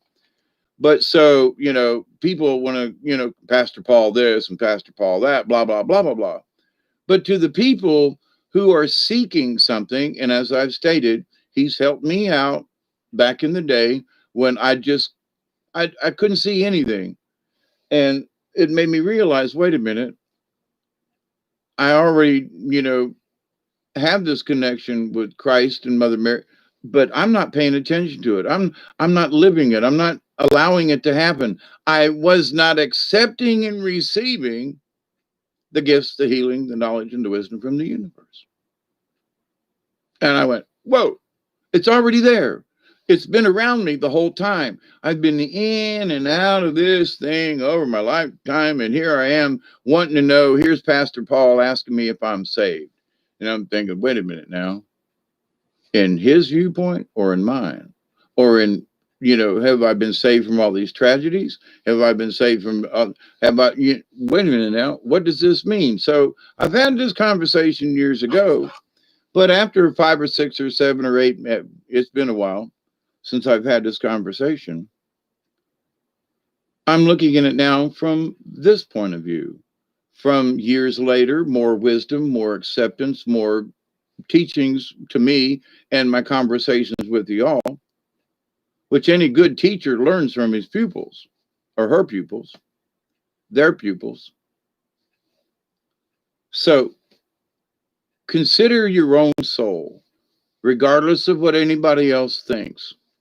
Now, but the whole point to this spiritual exercise, are you being honest with yourself? Literally, are you being honest? Now, I was 99.9% there for a while. And then I realized that, oh, holy crap, I didn't really believe in it. I was having a hesitation. And when I crossed that threshold to 100.1%, my whole life changed. My whole energy changed. The whole spiritualness, the sadness I had in my heart for, things that I had messed up, otherwise done in my quote previous life. And I was renewed. So from Pastor Paul's perspective, maybe I was saved. Not from his conversation, but he did help to save me in that at that time I needed to listen to somebody who had strengthened their voice about the Spirit and the Spirit of God within them and so forth. And do you have Christ in your heart? The answer's always been yes for me. So did he save me? Probably. At that time, because I needed to hear I needed to hear words. Maybe you could say I needed to hear the word of God. But I was listening to all these other things and other people's opinions, and how many people were telling me, can David ever see the chat? I'm watching this chat on YouTube. Y'all having another chat? Live streaming takes skill. It's not that easy. Yes, it is. I'm an idiot where I used to be really good with computers. I go into YouTube, I pick live stream, I type in the subject and push a button. It doesn't take skill. Now I can't share the screen. I can't invite anybody on. All I can do is sit here and chat to y'all and look at and watch the thing. But now to do the other stuff, I agree with you, 5D. In that, yeah, that takes a little bit more brain power than I have at the moment. I'm still trying.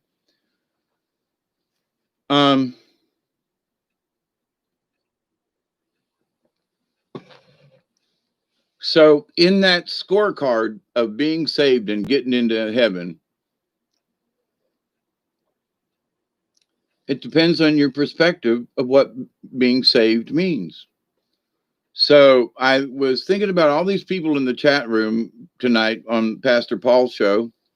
And I'm thinking, 30, 40 people were like raising their hands saying, say a prayer for me. I want to be saved tonight. And that they have these revivals and people get together. And I got to say, his preaching is a lot better than a lot of other preachers I've heard. And so it's like, if Christianity is what needs to save you, um, now I didn't have the opportunity to listen to a Buddhist monk or something, but um, a lot of folks in the, I know there's just some strange things flicking around here. I think they're like interdimensional, because I'll see them and they'll disappear. It's like a lot. At one time I thought it was a mouse, but I've killed a bunch of them, much to my dismay. But when they're eating your stuff, you got to take, and it just won't go away. But anyway, so to worry about your soul is to worry about your spirit, and to whether or not you're whether or not you're saved. I would just say, check with your own, what you consider to be good. If you're following those rules, to the best of your ability, yes, I go off on a handle once in a while, like, my little AOC, tirade. But for someone to make those kinds of things, like, we're going to re-educate them Southerners. Oh, it's like, I'm sorry. At the best of times, worst of times, I never wish that on them folks up there, just saying. So, it's hard sometimes not to be pissed off at the things that some people say. But in the grand scheme of things, we have to understand, whether we like them or not, believe them or not, or whatever, they have a right to their opinion. That's all. And I can respect her for that. I don't agree, but I don't wish her harm. I wish somebody'd come by and stuff a big ball of cotton in their mouth, though, so you have the whole, But anyway, or maybe just stop making those kind of remarks. How about that? So if I was going to pray against someone, I would pray and say, stop making those remarks, because that's just nasty energy going into the universe, versus wishing harm on someone.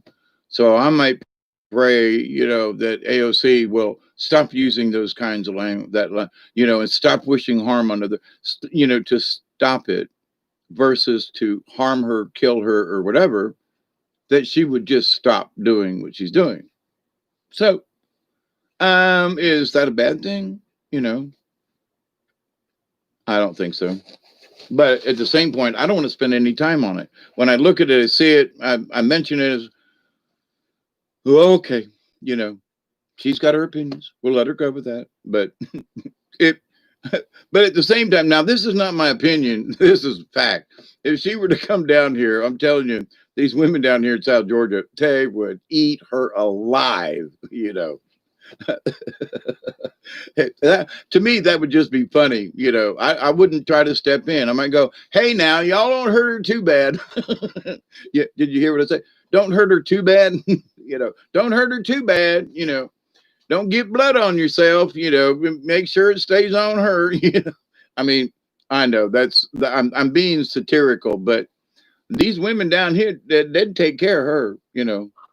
You want to do what to my family? I don't think so. Me and Martha here, we're going to eat your ass up,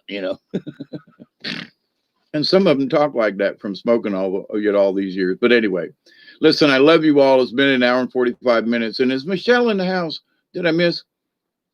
Ed Hagel, God is within you. God is within all of us. Remember that, my friends. We all have the spirit of creator in us, whether you want to believe it or not. And yes, God is in us all. Yeah. I'm seeing them too, David, right out of the peripheral vision. They don't last long. Yeah. Oh, talking about the little flighty things. Yeah. But I mean, I do see them, but I mean, sometimes here in the house, it's like, of course, other people have said they've seen things flying around in the house.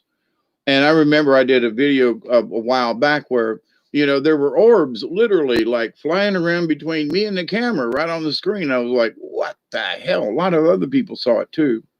And so, and to me, That's the realization that we are moving into the fourth, that we're experiencing the fourth dimension.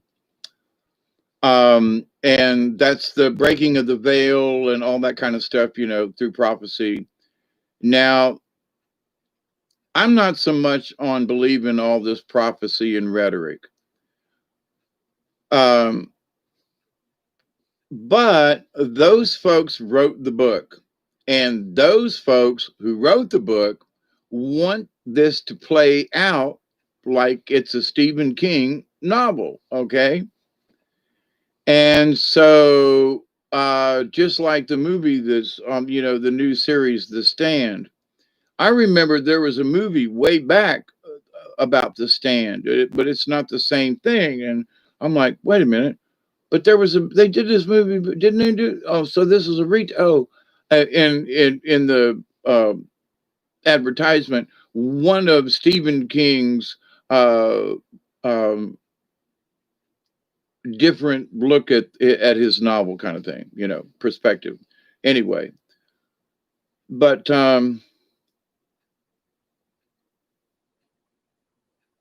I want to say the original Stand that I saw, I think Tom Petty was in it, and a couple of other people like that. I may be wrong, but and it's a shame Tom Petty died a few years back. But he had some really good music, and his song, "The Last DJ," and the album and that it's so it is so true about what's happened to the media and how music is played and shared and radio. Anyway, uh, but he suffered with depression for a long time, on and off. So, and it's a shame it kind of sort of got him. But so in these times now, there are a lot of us that could be depressed. But I'm going to keep coming up with crazy shit to talk about. And this idea of whether or not you're saved, I think if you just have a good heart and you stay at it and do the best you can, honestly, do the best you can. Doesn't mean, like I say, donating all your money and living in a tent, although some people do that.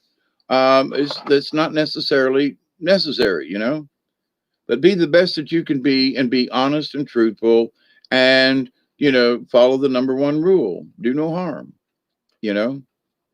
And I have to expand that to myself, to not think about doing harm, because in a lot of ways, in the Catholic Church, they taught us that even thinking about something like, you wanted to have sex with that little, that, of course, I was 12 and she was 12, but, you want to have sex with that little 12-year-old girl. Well, but I'm 12, but, but just to think about it, that was a sin. Had to go tell the priest, oh, so the priest is sitting in there going, well, little Sally, he's taking points. Little Sally, there's 10 little boys who want to have sex with her, Oh, and little Betty May over there, she's only got 2 votes this week, because they'd line us all up for confession once a week, right? And we had to make shit up. No Patrick Air Force Base, Cocoa Beach, Florida.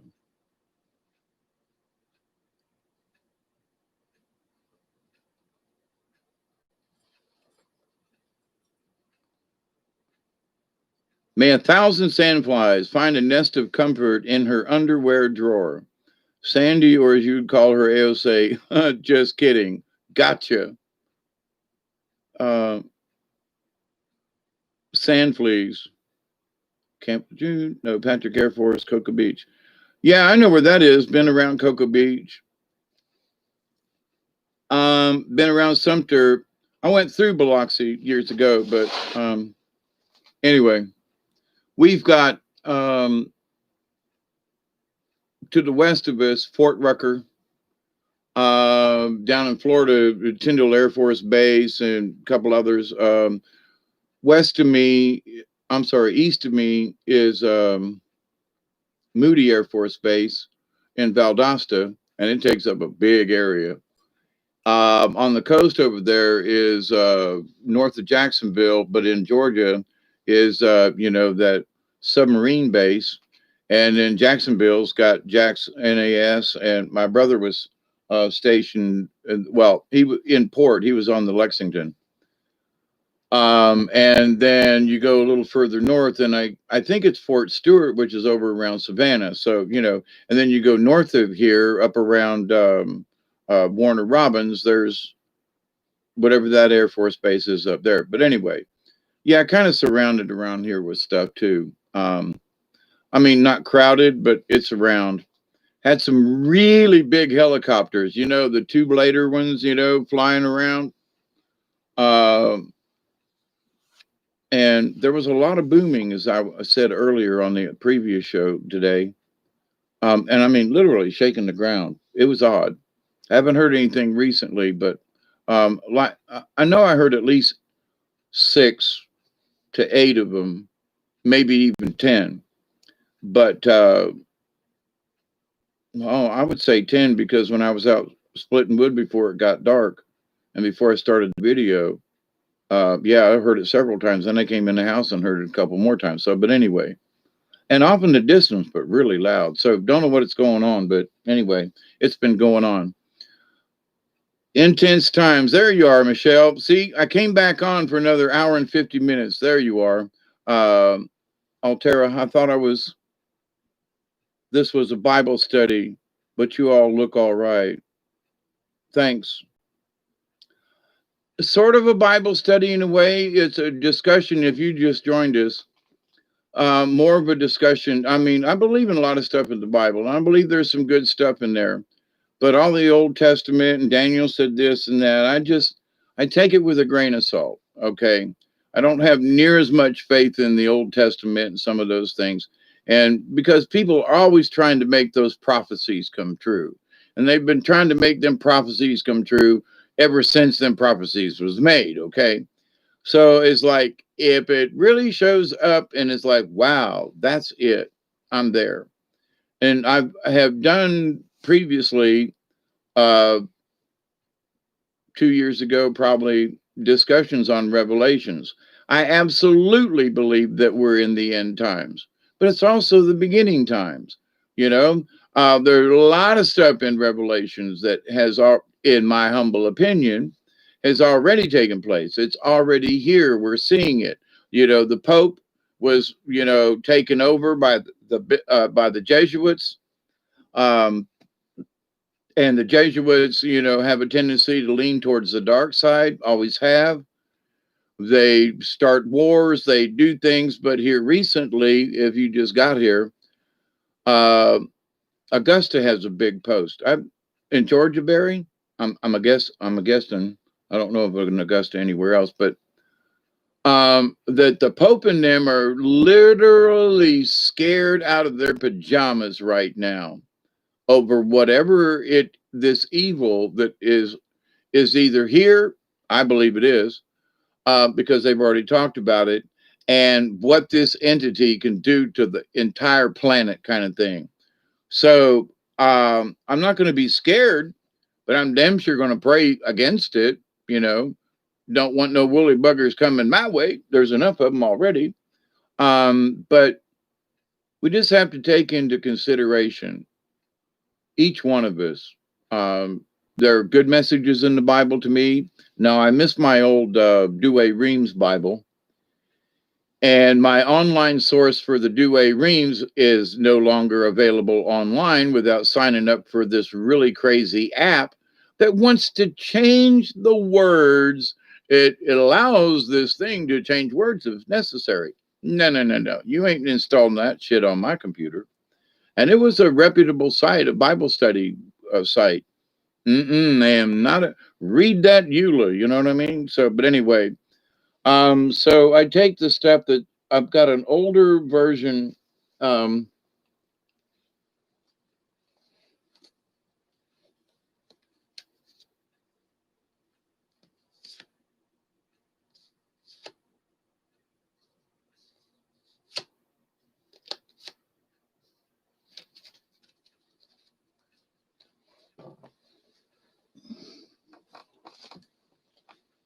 This is a really old Bible and well worn.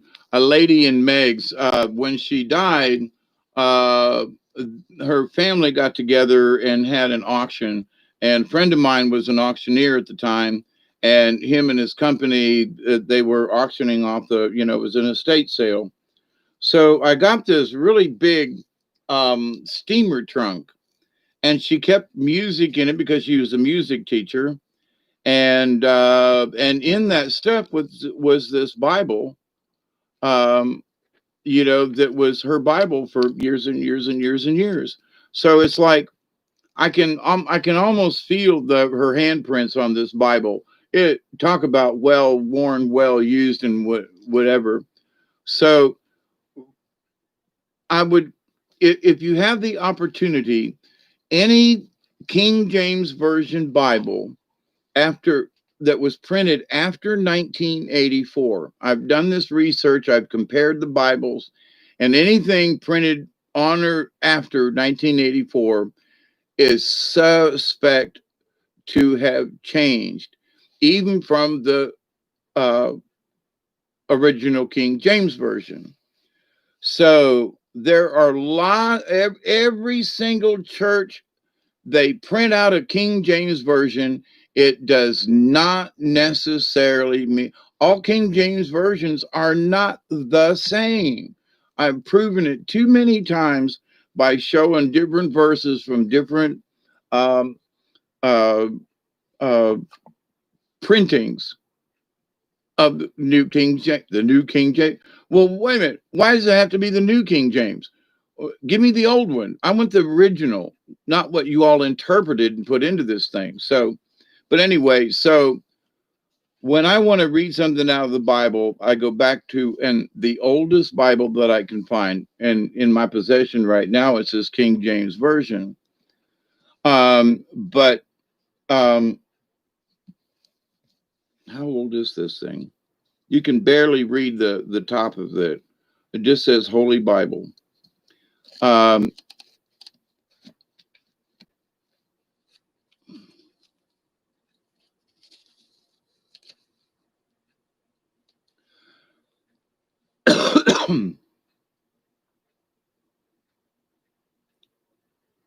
Explanatory notes in the beginning of this. It says this edition of the Holy Scripture is the authorized version, unchanged.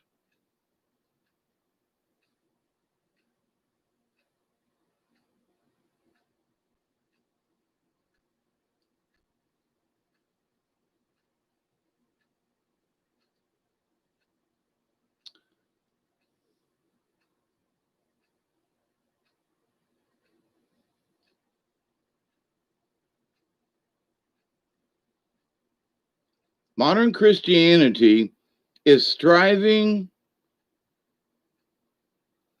zealously to draw nearer to the great founder of the faith, setting aside mere human doctrines and theories regarding him, I guess God. It presses close to the divine presence to gather from his own lips the definition of his mission to the world and his own revelation of the Father. And that's on what's on this like first page. And I'm trying to find a date this was published, but it's got this wonderful color picture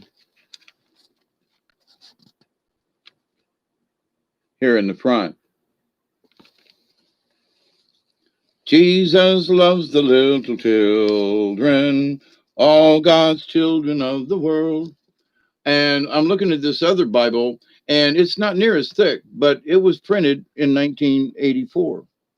And I use it as my reference if I want to check the old versus the new. I read the old one, and then I open up the new one and look for the same verses. And I just got to say, they have messed around with the Psalms. They have changed words, literally left out certain Psalms and combined some. It's really weird. But anyway, so with that said, though, we have to beware because men have tampered with what is supposed to be the Word of God. And I've had people tell me, well, I've got this King James Version. Yeah, well, when was it printed? Well, I don't know. 10 years ago that it don't find another one. What do you mean? Because, the Gideon's Bible, them folks they print their Bibles.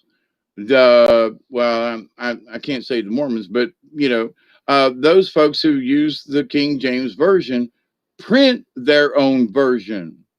Okay. And so, well, that's not true. Yes, it is. Check.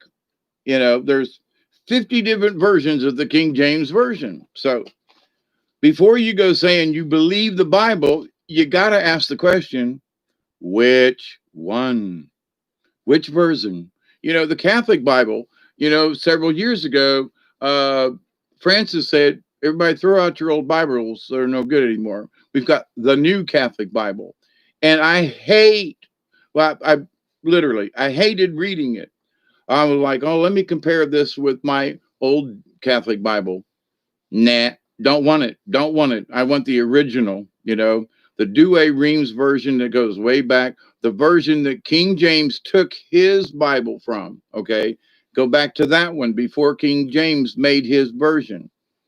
That's the one I'm referring to. It is so easy to read and understand. There's not all these E's and O's and dines. It's really easy to understand and to read. My daughter was like, Pops, you were so right. And I was like, I tried to tell you. So, but anyway, my friends, 2 hours just because Michelle was here. I believe that all of America was sprayed with a silent Wi-Fi reactive toxin all around. Love never dies. The AO was met with her on the Bible. Yep. Hemp paper? Nope. It's not hemp paper. The next version will have Adam and Steve in it. Believe in you and keep love, joy, and compassion in your heart. Yep. The Jehovah's Witness print their own Bible. Yes. The new scripture, the new translation of the Holy Scripture. Exactly. Have they changed their name the name from Jesus to Google yet? Not quite, Dave. Not quite. So, but anyway, these 2 hours are for you, Michelle. Nanny, boo, boo.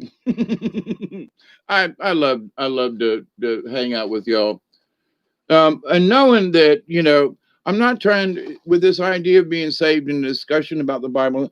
If faith is what you need, like I said, I listened to Pastor Paul, tonight, and I've listened to him the other day. I've listened to him off and on over the years, depending. So it's not that I'm against, Christianity or people who read the Bible. That's not it. It's how they want to interpret it and how they want to. Now, as far as I'm aware of, Pastor Paul, and to his credit, has never belittled other folks. Those, we need to pray for those people. Where, some of these Southern Baptists, they'll talk about. Now, this is a joke that to try to end with, one of my favorites over the years. Old Baptist preachers standing there, and everybody in the room is, looks like they just walked out of a saloon, especially the men, right? And the men are kind of like, hung over, and the women are sitting properly in the church like this, right? And the pastor looks out upon his congregation. And he said, Lord Jesus, let me bring down the Spirit of the Lord upon us. I'm going into my preacher mode here. And let the Lord shine upon us. And I can see all you men here in here, the wine and the liquor and what you partake in. And let's take all the wine and we're going to take it down to the river. We're going to throw it in the river. Yes, amen. Can I hear an amen? And if we had all the whiskey in this town and in this county, we would take it down and throw it in the river. Can I hear an amen? And the women are all like, amen, Pastor. And so there's a brief silence, and he looks out across and now we shall have a song. And he looks over to the choir mistress and he says, choir, what is our next song? And she says, Pastor, it's Shall We Gather by the River. That's almost as funny as you trying to drown me for being saved. Trust in man is vanity. You're going to do just fine talking with God the Father. Amen, amen, I say to you. But anyway, so yeah. What are we going to do with all that wine and liquor? We're going to take it down and throw it in the river. What's the next song on the list there? Shall we gather at the river? Yes, amen, Lord. After a sermon like that, the men are going, oh, please, Jesus, I need me a shot of whiskey. But do that. Okay, enough craziness. But in the craziness of life, we need to look at some things and just kind of laugh at it. It doesn't mean that especially for me, it doesn't mean, well, I could pick on AO, who, but, it just come up with crazy stuff. But there's enough of that goes on. But to the point of being satirical, like I was watching the Chris Ann Hall show the other day. And so they've got this politician, right? And it's in England. And they've said that since then, the video's been taken down, but it was on the Chris Ann Hall show the other day. And she was replaying it to everybody. And it shows this British politician standing behind this podium. And he goes, well, and he's talking about these one things, it's sort of like, them limeys down at the such and such. And he goes, well, and they shows him a second later as he goes, well, I'm standing here to apologize to my remarks about the limeys down in Sutherland or whatever it was. And, it's a shame that those poor sods don't realize that you're like such as, and so the next frame you see him, he goes, and there's somebody standing next to him. He goes, well, I have to, I have to apologize for my remarks about that poor old sod.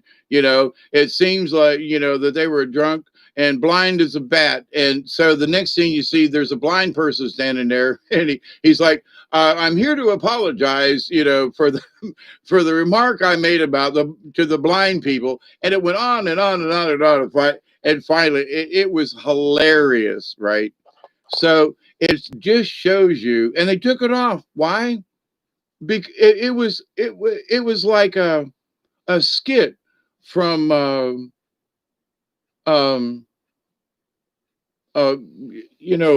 back in the day. I can't think of their names now. The British guys that used to do all the crazy stuff. But anyway, it was sarcasm. It was satirical. It was Saturday Night Live, and they banned it. And I was like, it was funny. But it does show that every time you turn around, you make a remark about, them Polacks, they should have. Well, then he was like, I'm sorry for the remark I made about the Polish people. They're not near as good as such. Anyway, then. And there were 8 or 9 scenes of him apologizing, and he'd make a remark at the end, then he'd have to apologize to those people. It was great.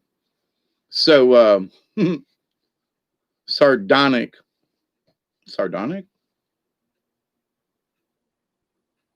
Come on, Michelle. Monty Python. Thank you, David. That's what I was after. Monty Python. Yes. It was like a Monty Python skit. And, it was on YouTube, and they took it down. They didn't want people to see it because of the new rules and regulations. This one particular channel that I have found here in the last few months, it's a sort of a Catholic channel. And it's a guy that, he's obviously Catholic Christian and making remarks. And so where he just, it's okay to watch his videos. Now to watch his videos, it says there's a warning. The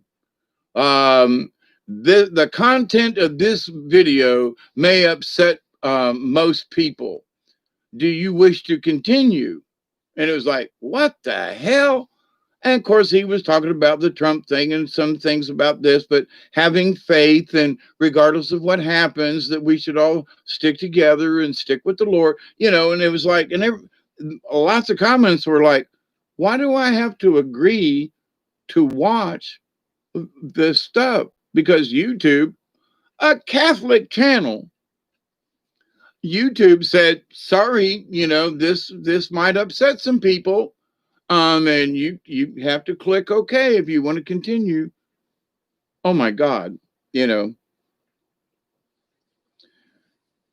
we can watch porn all day long or all night long and not have to enter. Oh, are you 18? Yeah, okay. They don't really care anymore.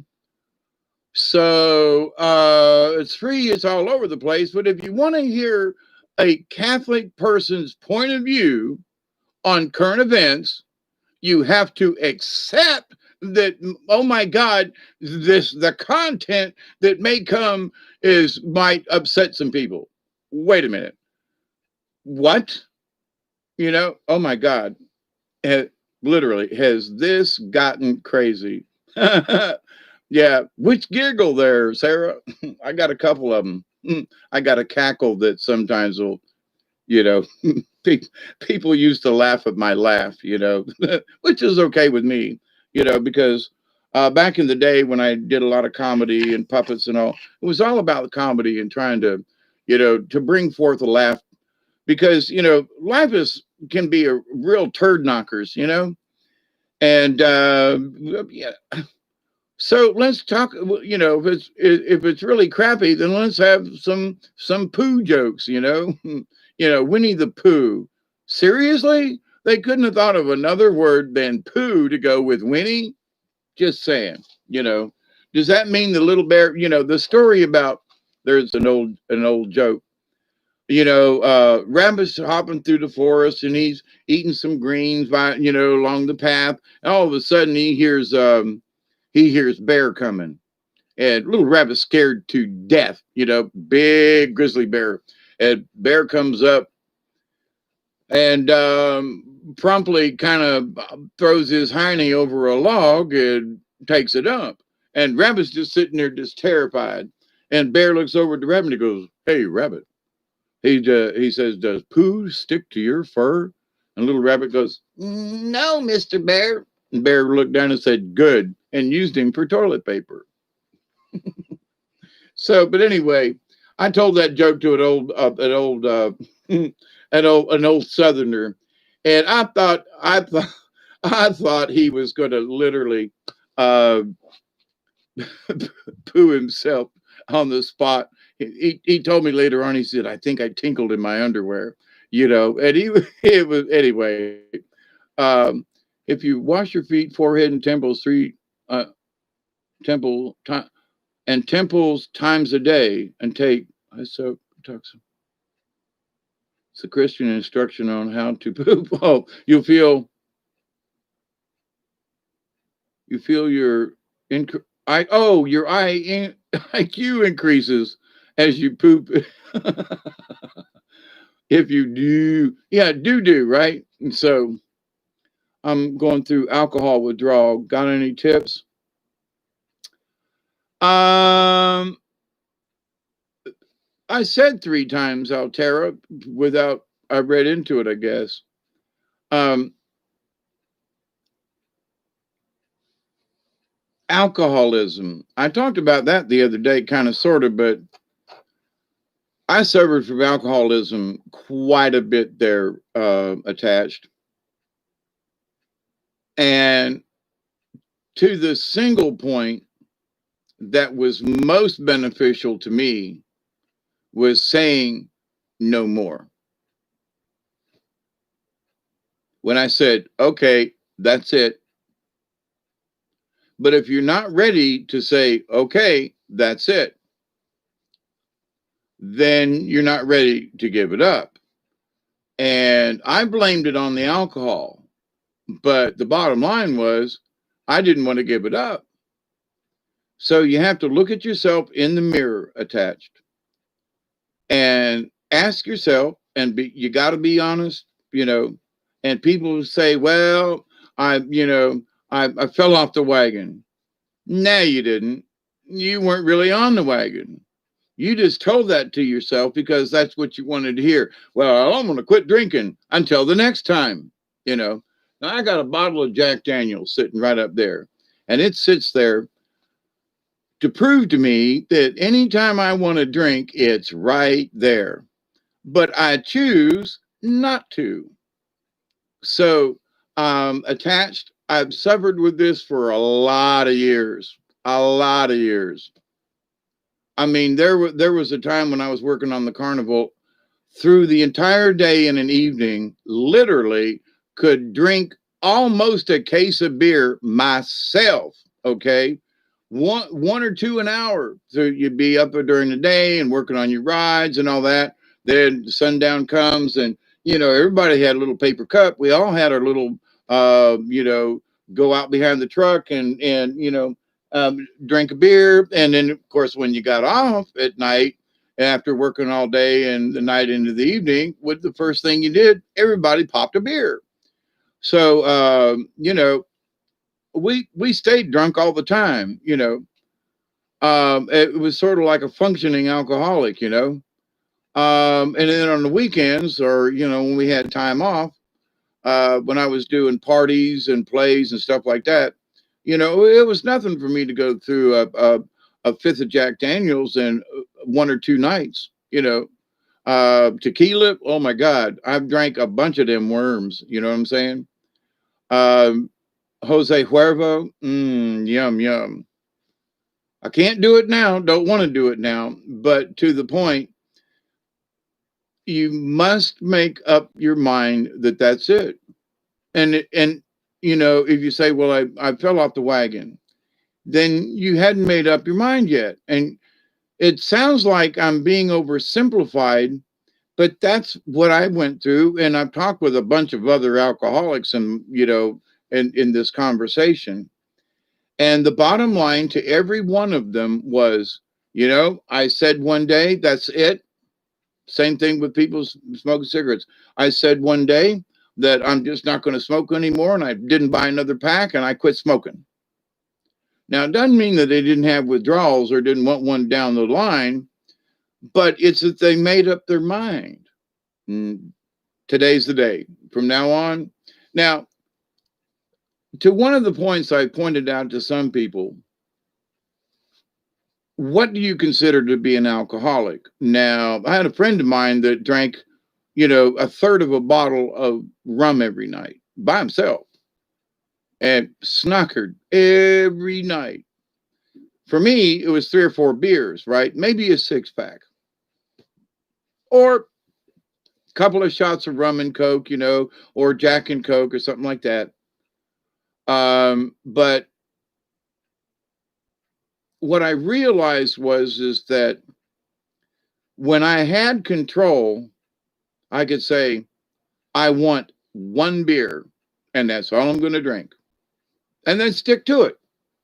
So you say, well, but did you quit drinking? Well, no, but did you stop being an alcoholic? Yeah, I quit this idea of being drunk 3 or 4 nights a week, and don't remember what happened over the weekend because we all got plastered. We might have had a good time, played music, oysters, and a barbecue, but I can't remember too much, and my hangover hurts. So there's having a glass of wine, and then there's getting drunk. So, of course, I know people, and some of them Jehovah's Witnesses, because they think wine is the fuel of life. I've seen these Jehovah's Witnesses drunk off their ass preaching to me about the Bible. And I'm going, yeah, right.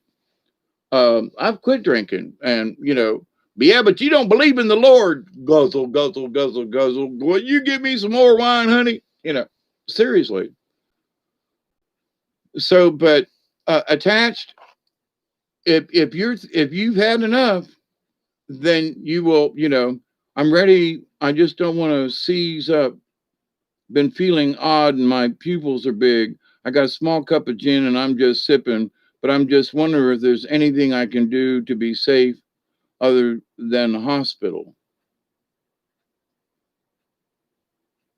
Yeah, attached. I was there too. I was drinking a half a bottle a night, and I mean a fifth, It's easy after you've had the first drink because you go, a little bit more and, a little less Coca-Cola.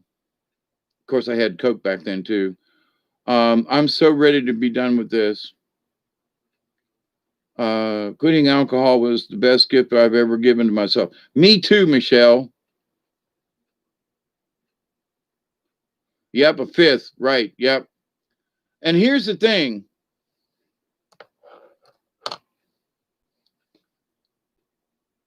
Now, I've known some true alcoholics in my life. Oh my God. I considered myself an alcoholic, but when I compared myself to some other people who I knew, oh man, they were like a good 30% worse than me. And that was pretty bad.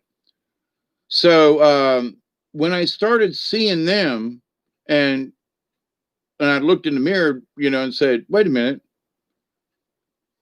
I look like those guys. And as an alcoholic myself, I'm looking at them going, those guys are really in trouble. I mean, they would wake up with a beer, and which I did on a few occasions, but that wasn't my thing. Now, have a beer at lunch? Yeah. Have a beer at 4 o'clock break? Yeah.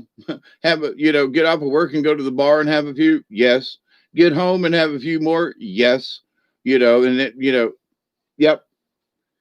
And every day was like that, almost every day. So for a while, but the idea was that I had to make the decision.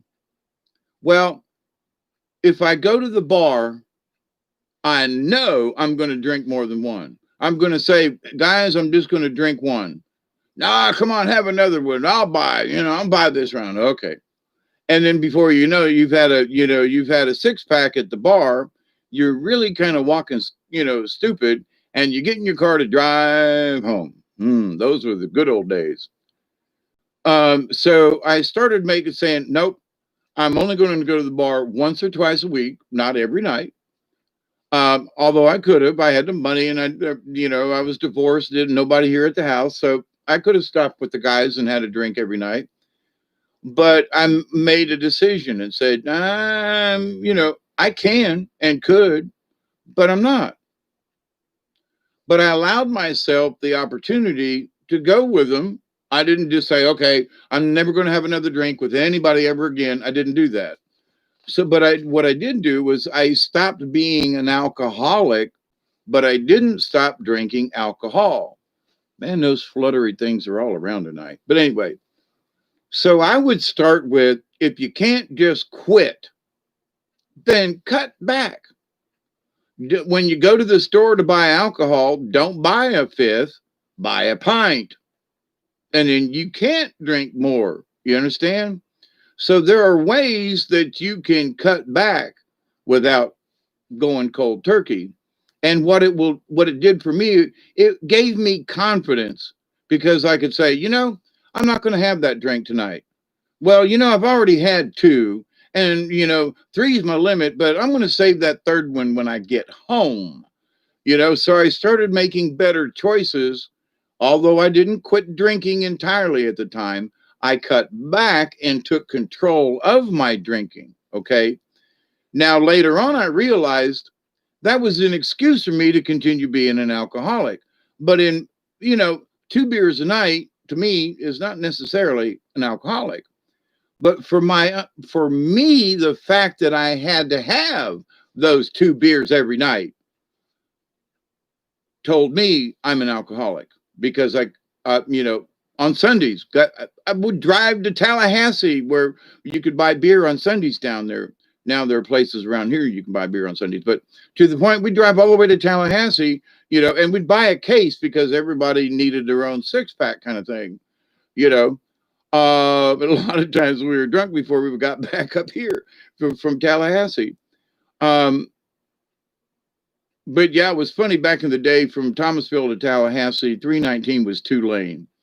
And right over the line, there was a liquor store, and also where you could get scratch offs. Now, so on a Sunday, you take that drive down 319, you would see all these Christian folks and all these people who, quote, didn't drink, coming back from the line. Well, I went down there to get lottery tickets. That was before Georgia had a lottery. So, they're excusable. Well, I went down to the line on Sunday. We just took a ride down there to get some lottery tickets. Nah, you had a bottle of wine or something stashed in your car. Don't give me that crap. And then, you'd be sitting, at the store waiting on somebody else to go in or come out or whatever, and you'd see these people sneak in and kind of look around the store, and this person from Thomasville. Thomasville ain't that big of a town, right? And you knew them around town. And there'd be people like with sunglasses on and hats on, buying liquor on Sundays. Funnier than hell, But to the point though, and those people say, "Well, I don't have no drinking problem," and a lot of them were like, Methodist and Episcopalians and Catholics just don't care, Well, I'm going to the store to get some liquor. Okay, Um, versus the other religions, well, that's the liquor. That's Satan. Okay, but here's the thing. Start off with this though. Attached. Take control, and if you gotta sit, like for me, I've got a large shot glass that was my granddad's.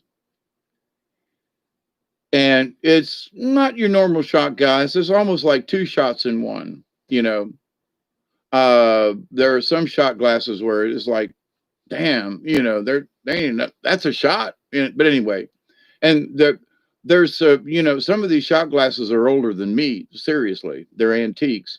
But anyway, so if I want a shot though, I get Grandpa's old shot glass out. Like I say, it's about two shots actually, and I'll put it in a glass. I've got some blackberry brandy kind of thing in the refrigerator. And there are times when I just want to have me a little bit of sippy, after dinner, or just sitting around watching movies, smoking a cigar or something, But I take control of it. I don't have to come home every night and go, "Where's the bottle?" Or, "Oh my God, I'm almost out." I drank a fifth the last couple of days. When I buy the next bottle, it's going to be a quart so I don't run out on Sunday.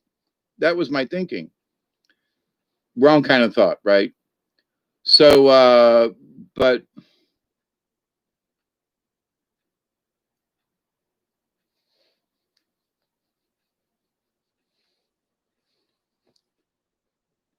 Barry, eating greens didn't help me at all. And I'm not saying that it won't help somebody, but living down here, eating collard greens and salads and stuff all the time when I did, I chased it with a beer.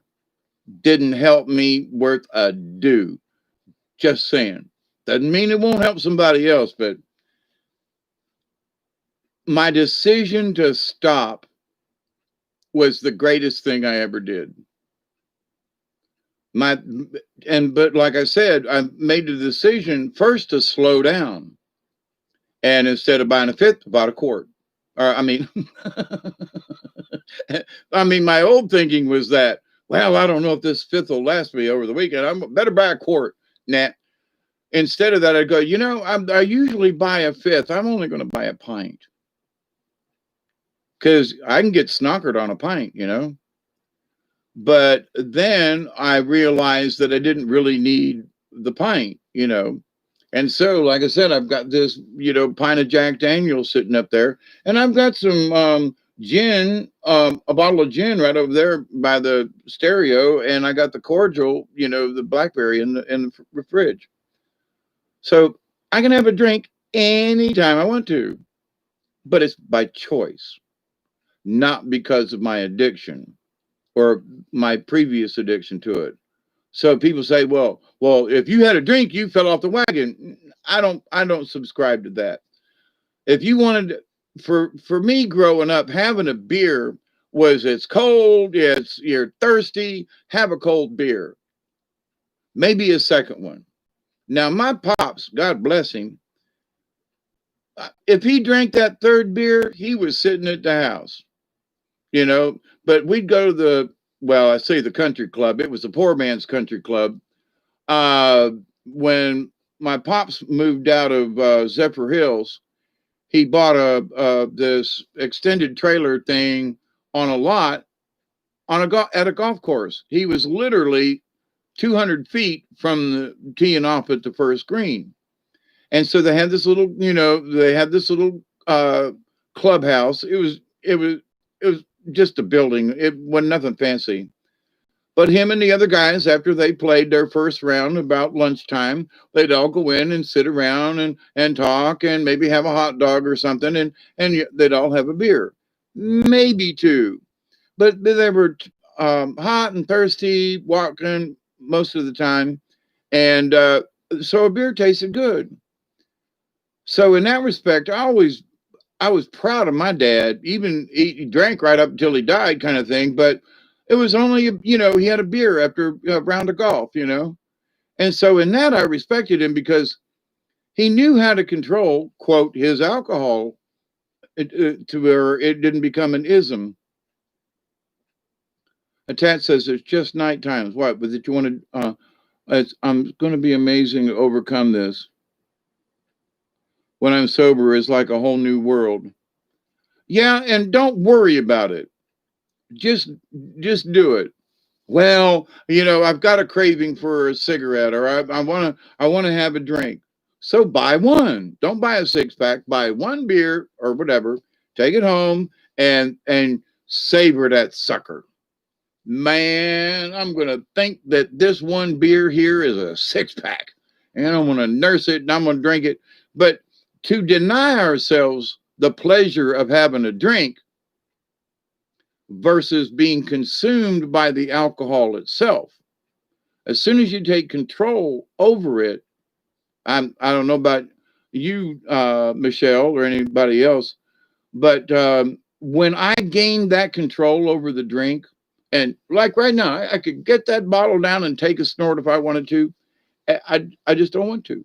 Tomorrow, I might drink the whole damn bottle, but I ain't going to worry about it one way or the other because I have made that decision that I'm going to be, I was concerned he is having liver issues. That might be a problem.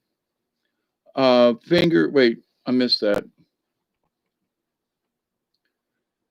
Yeah, I'm glad I quit Ed says, I just quit and never looked back.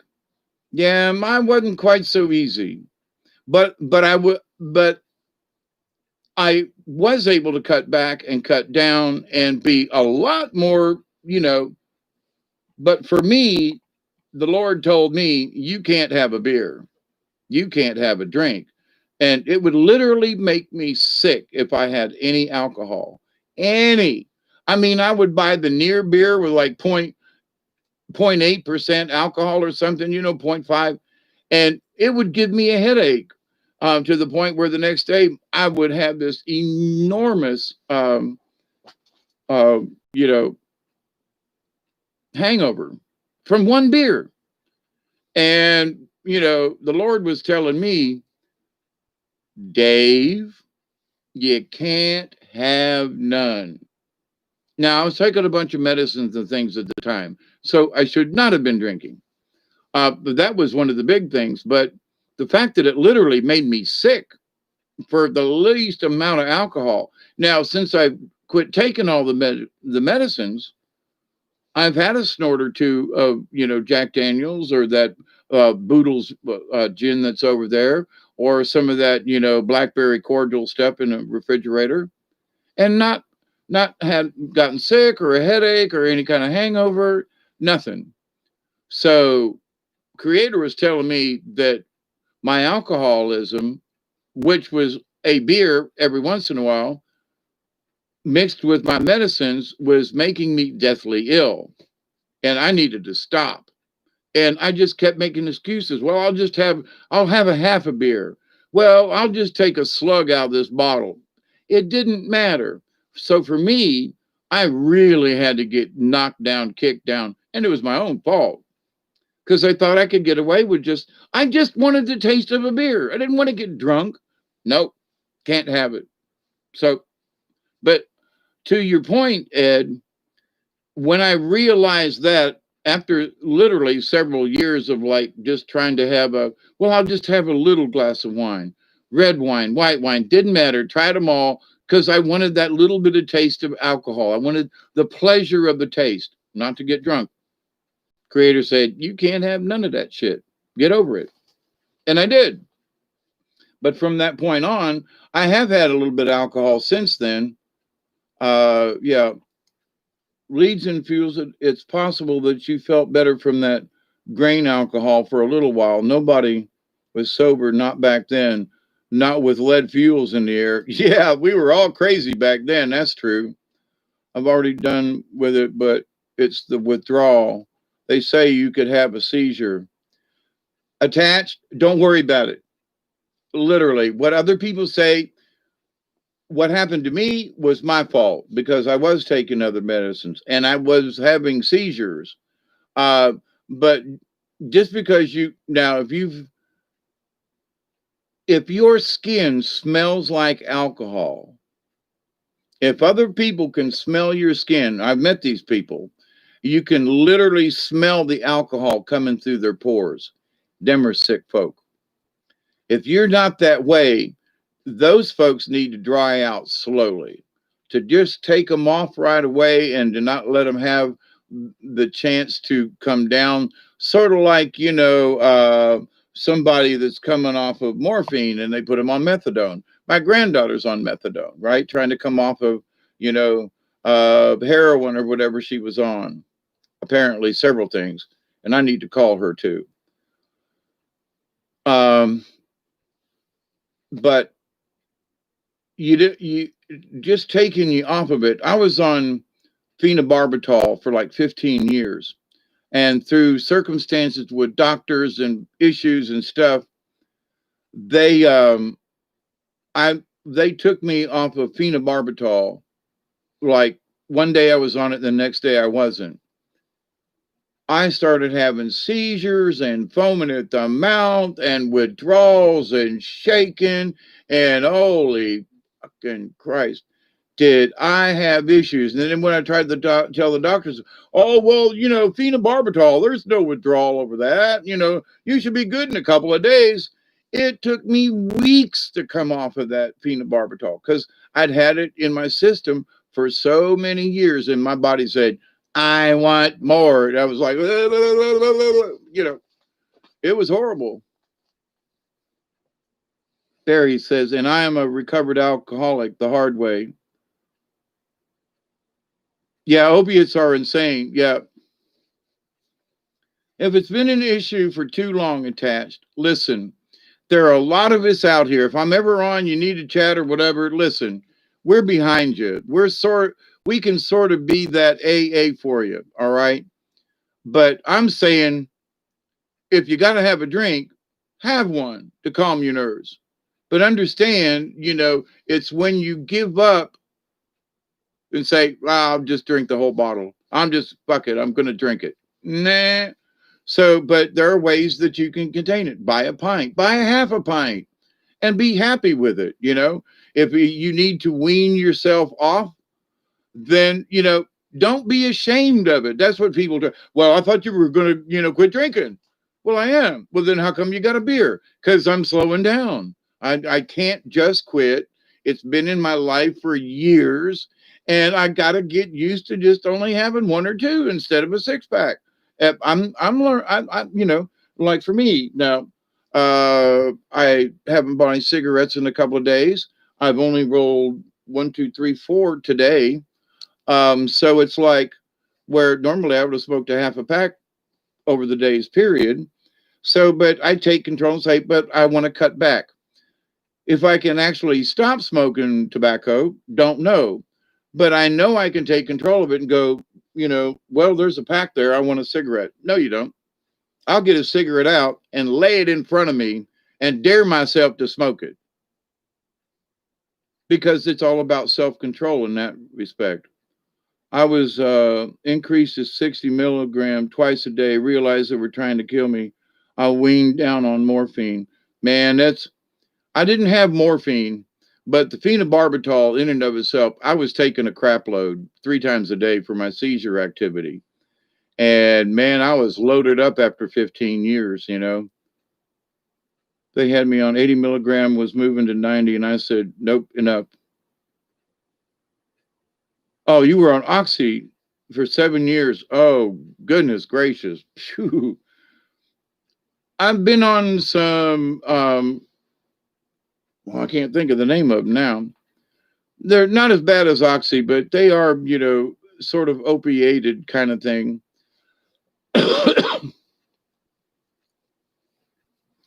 um,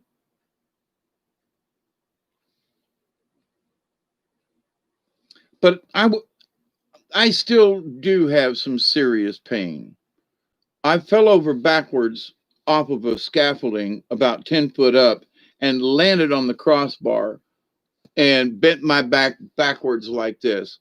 I also have stenosis of the spine in the lower lumbar area, and I'm seriously in pain. Tramadol, that was one of them. Yep, Tramadol, and there was another one. But anyway, yeah, I was on that. And to the point though, I'm fixing to take some meds. Should have took it about 2 hours ago. After chasing the dog and cutting firewood and uh, walking through the woods and collecting firewood, I'm sore today. But I keep saying, but I got a reason. I'm 68 and a half years old. I've done all these things. I've had all these horrible accidents. But you know, I try to stand up. There are times that it's difficult to stand up, but stand up, do a back stretch, and try to work it out. But there are times, man, I just got to grab one of them damn pain pills. Now, I have a friend of mine that every once in a while she has a couple of extra. I'm not supposed to talk about this. But it was the same medicine that I used to be on. And, over 3 or 4 months, you might have 2 or 3 extra. So where I used to take 3 of them a day, I take a half for a day if I'm in like really nasty pain. And I've had a couple that I have been saving now for the last 6 or 8 weeks, just in case. And I have opened that bottle and looked down in there and said, nah, it ain't bad. It's bad, but it ain't that bad. And put it right back in the bottle. So, I've got 2, which are like, for me, I break them in half. That's 4 doses. But it's got to be really bad. But I used to take 3 of them suckers a day, every day, along with all the other things that I was taking. So, a lot of us have been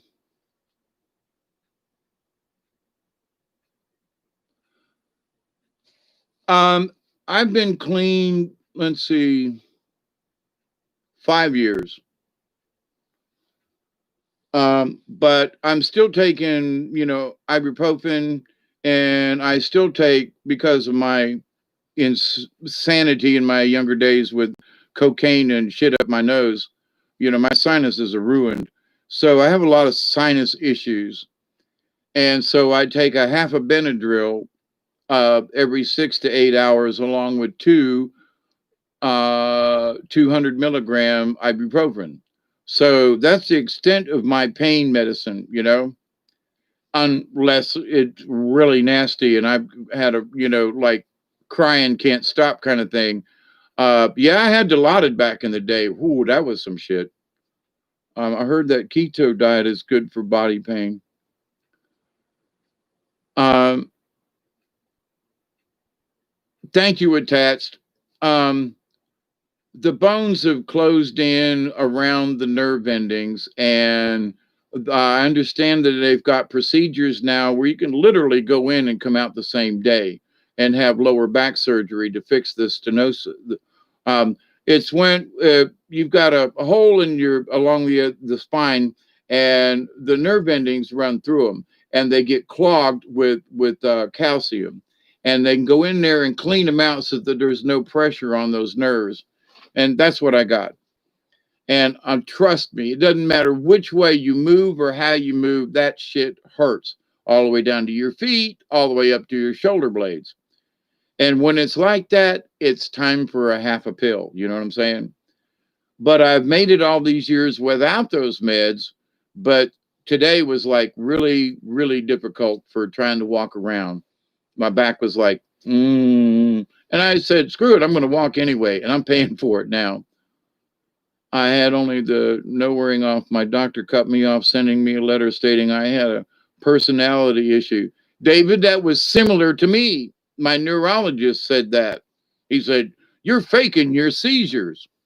But having grand mal seizures in their office, and he said I was faking it and cut me off. That's how I lost my prescription and my ability to get to stay on the phenobarbital when they put me on this other drug. But anyway, been there, done that. I was watching a documentary on old Western morphine addiction. Yeah, realized England moved market from China here and thought it was a way to accelerate my death. That's it. Yeah. Okay. Yeah. My granddaughter is on a morphine kind of, she's supposed to be on methadone now. And I really do need to call her and see how she's doing and give her some spiritual guidance and support. Hey, honey, your granddad was addicted too. I'm behind you. So I need to be that for her now that I'm somewhere. I have her phone number. Delaney, Doc Holliday wouldn't have lived so long if he didn't have opium. That's absolutely true. And Doc Holliday was supposedly from Valdosta, Georgia, and down here in the South. And then there's other people who say, well, no, he was from Statenville. But anyway, but from this area.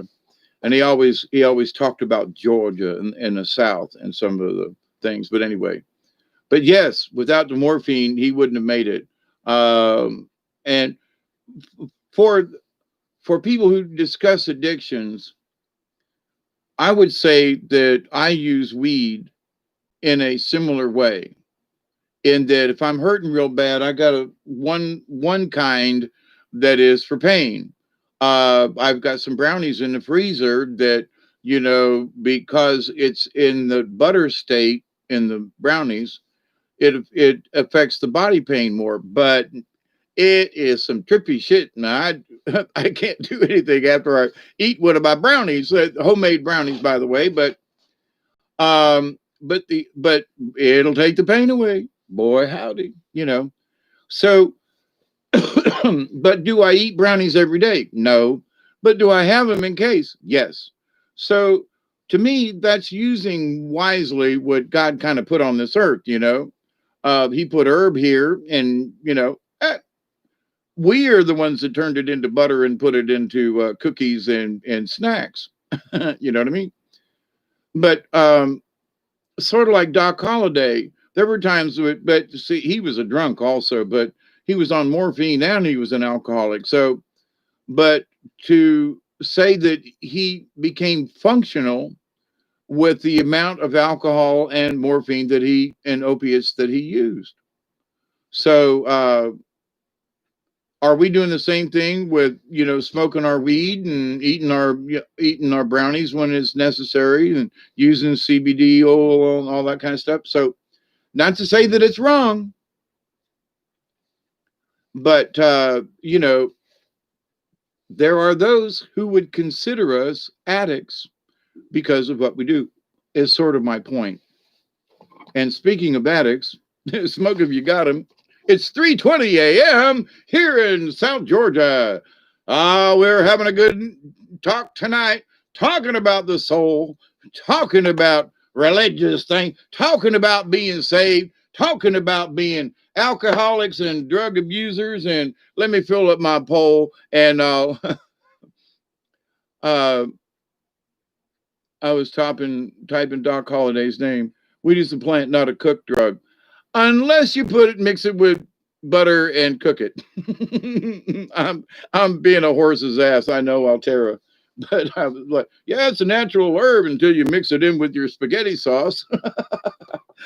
I remember doing that years ago with some mushrooms. And you talk about some happy people. So we mixed in magic mushrooms in with the spaghetti sauce. Not too many, just kind of mixed it in, see how it would do us. Now, for those of you who've really tripped, right, cooking the mushrooms in with the sauce kind of did something extra to the mushrooms, if you will. So we've all got, picture this, we've all got these really nice big plates of spaghetti. with really good sauce, meat sauce, and mushrooms and bell pepper and onion. Oh my God, it was great. So my wife made her own at the time because she didn't do any of that, but she would get drunk. But the three of us, my brother and a pal and myself, are sitting there and we're eating this spaghetti, right? And twirling it on our forks and chewing it. And that little bit of spaghetti that's there, you kind of slurp it in, right? And so the spaghetti was doing the little thing and whipping around. So about 10 minutes in, we're, having conversation and I say 10 minutes, it might not have been that long. All of a sudden, I looked over at Butch and he had this long string of spaghetti that he was slurping up. And oh my God, I started laughing because it looked like he was, eating this worm, right? So, I was like, it was just a giggle. And I'm going, man, I can't watch him, right? So I put my head down and I'm eating my spaghetti. And I get right to the end of a little spaghetti thingy and I slurp mine in. And he was watching me because he was like, he didn't ask me, but I had my hand over my eyes so I couldn't watch him slurping spaghetti, right? Well, my brother's sitting over to the right of me over here. He's watching both of us, and it's all he can do to not laugh. He's like holding his nose and snorting. So there's this, and my wife on over here on the left side, she's like, "What the hell's wrong with you boys?" Now, we'd only had a little bit of sauce, I'm here to tell you. But we kept eating because it was damn delicious. But the more we ate, we got to the point where we were about halfway through the spaghetti, big plates, mind you, and we were laughing so hard we were about to throw up. I mean, we could not stop laughing. And every time we'd look at the spaghetti, it got to be the spaghetti started turning into worms and they was moving. So I'd look over at my brother and I go, "Is your spaghetti moving?" He goes, "Yeah." "Is it wiggling?" "Uh-huh." And it looks like, and off we'd go laughing again. So finally, my wife got up in disgust and left us at the table. I have no idea how long we were at that table, staring at our half-eaten plates of spaghetti, and not being able to, we hurt so bad from laughing so hard. And that's one of those trips that I'll never forget. After that, not a clue what happened, but it was like we didn't put mushrooms in spaghetti sauce after that.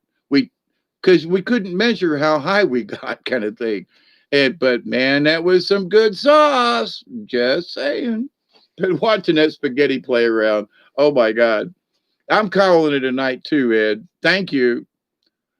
Anyone that has had issues with that has their own limitations. Good night, Ed. Weed is a plant. Yep. Yeah, my doc got dirty urine from me forever. Then all of a sudden called me and said he couldn't give me med if I smoked. Yep. I said it depends on if you look at the Hippocratic Oath. Right. Hi, Esty Montfort. I don't know if I said hi. But Barry, I agree. When I was in mental health, they came up with this rule a couple of years ago that if you had dirty urine, which they weren't testing this before, that they weren't going to give you your antipsychotic meds. So and their meds were a whole lot worse than the weed. But anyway, and one of my doctors years ago said, "Look, I'm going to be the one that tests your pee. Now, you tell me the truth. What are you taking?" Then I said, "Weed. You're not doing any coke. You're not doing it. Now, I'm asking you now, because if I find it in your urine, then I'm going to be pissed. Tell me now, before I check it, what's in it." And I said, "Weed." So she said, "Okie doke." She checked it. There was only weed. And she said, "I'm not going to keep the rest of your medications. And because I'm the doctor and I'm the one that fills out this report, you're good. See you next month." Now, not many doctors will do that because they all want to pick on you. But, there are some of those who will go, "Listen, if that's all you're doing, okie doke." But, but then there's these others that are going by these rules, and oh my God, they got them. That, if oh my God, there's a little touch of weed in it. But here's a friend of mine, good friend of mine for years. She's a tiny little thing and a high metabolism rate. She went in for a pee test and they busted her. Now, she don't smoke weed, doesn't hang around with, now, she doesn't mind if I smoke or somebody else did, but she wouldn't be around us in case she ingested this because she was a lifeguard and they checked her pee and all that kind of stuff. But anyway, and she got busted for her pee. And come to find out that she'd been eating a lot of this bread with sesame seeds in it. And this, whatever the other seed was, she told me, but there were similar characteristics that set the pee off in the test. And everybody knows, no, she don't smoke weed. She wouldn't dare because of her job. She loved what she does. No, she would never do that. And she wouldn't. And we tried. I would try and say, come on, take a hit with me. No, she wouldn't do it. So, but, I wouldn't try to, beg her into it. But I would stand up and say, this woman does not smoke weed. She's had the opportunity. She's had the chances. She ain't smoked no weed. And a bunch of us, were like, don't you dare fire her. So when she got back to it, a couple of days later, she went in, they tested her again, and there was nothing in her system. But she just had, I don't know, whatever sesame seed buns or something like that. She'd had rolls and this and sandwiches. And, she had like a whole loaf of this stuff or, a package of these buns. Anyway, within a week, she'd ate them all and it showed up in her urine. And she was like, wait a minute, hang on. But we knew the people at the YMCA and I called, she goes, they're going to fire me. I don't smoke weed. And I was like, I know. Have you been around? No, I haven't been around. But what have you done lately? Well, and then we came across this thing where somehow is whatever the seeds or whatever it was on the bread. A couple of days later, they went back and retested her, which if it had been weed, it would have stayed in her system longer. So they went, oh, false positive. Yeah. And they apologized and all that. But I mean, they put her on a week suspension kind of thing, and that to me is just like, we've just gone too far with this stuff. We got to take a step back and go, hey, wait a minute, So, but with that said, it's 2:56 in the morning time. Barry Chad, my doctor, sent me a letter in the mail. Yeah, I understand. I got a letter from my neurologist in at the time in Valdosta, telling me that I was faking. I was. How do you fake a seizure? I mean, I've tried. It's difficult, but anyway, poppy seeds will show up as a drug in a test. Yeah, poppy seed muffins, whatever it was. But she went back in and demanded, that they retest her. And we told them what had happened. But I was like, sesame seeds? Well, with the amount of weed that I smoked, you'd never know it was sesame seeds. But anyway, I was just like, well, wait a minute. If I wanted to be clean and, I ate a hamburger from McDonald's or something with sesame seed bun, etc., you mean I could still test positive? Oh, holy crap. Even if I was trying to be clean and even if are you serious? Yep, here we go. So, but anyway, it's been great hanging out with y'all this evening, this afternoon, this morning. I found weed in granola type cereal. You found weed in it? Wow, that'd be interesting. I could see mixing a little in with it maybe, but my preferred is to smoke it. You came positive for cocaine, Delaney? Lemon poppy seed muffins. I got you. I needed to read back up a little bit.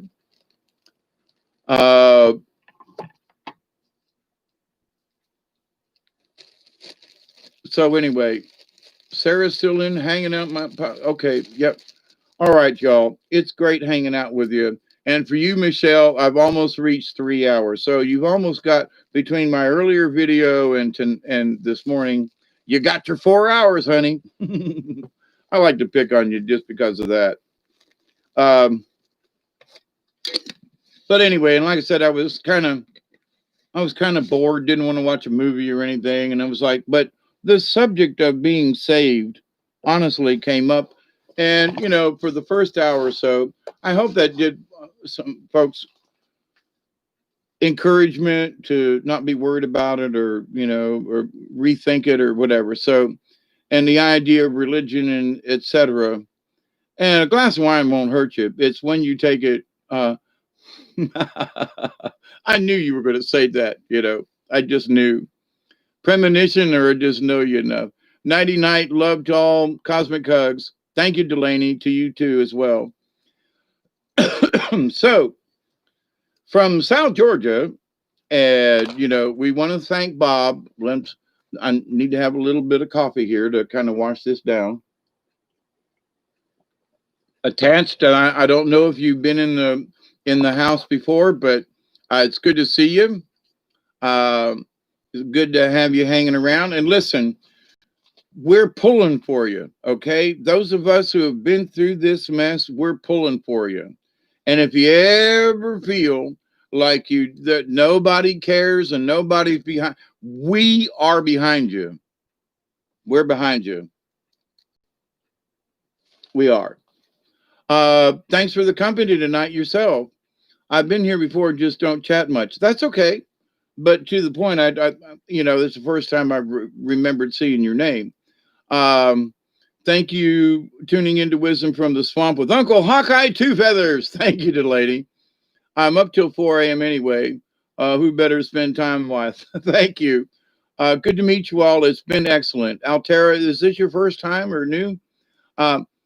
We are here to support each other. And one of the wonderful things that I've seen with you folks out there in the chat, especially, is that we do support each other.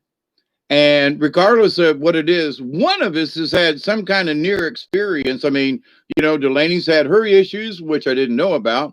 But the fact that we share these things between us and we can commiserate with you, but man, withdrawals suck. Ain't gonna lie. But here's the other thing, too. And I talked about this the other day. And it is true. If you think it's going to be tough and you convince yourself it's going to be tough, it'll be tough.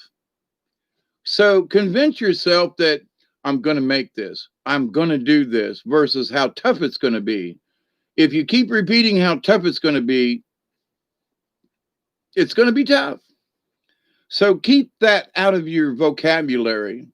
Even though in the back of your mind, you might know it's going to be a little, but you just don't speak it. You put forth the positive result that you want. Well, I'm not sure how I'm going to handle this, but I'm going to do the best I can. So you haven't said it's going to be tough.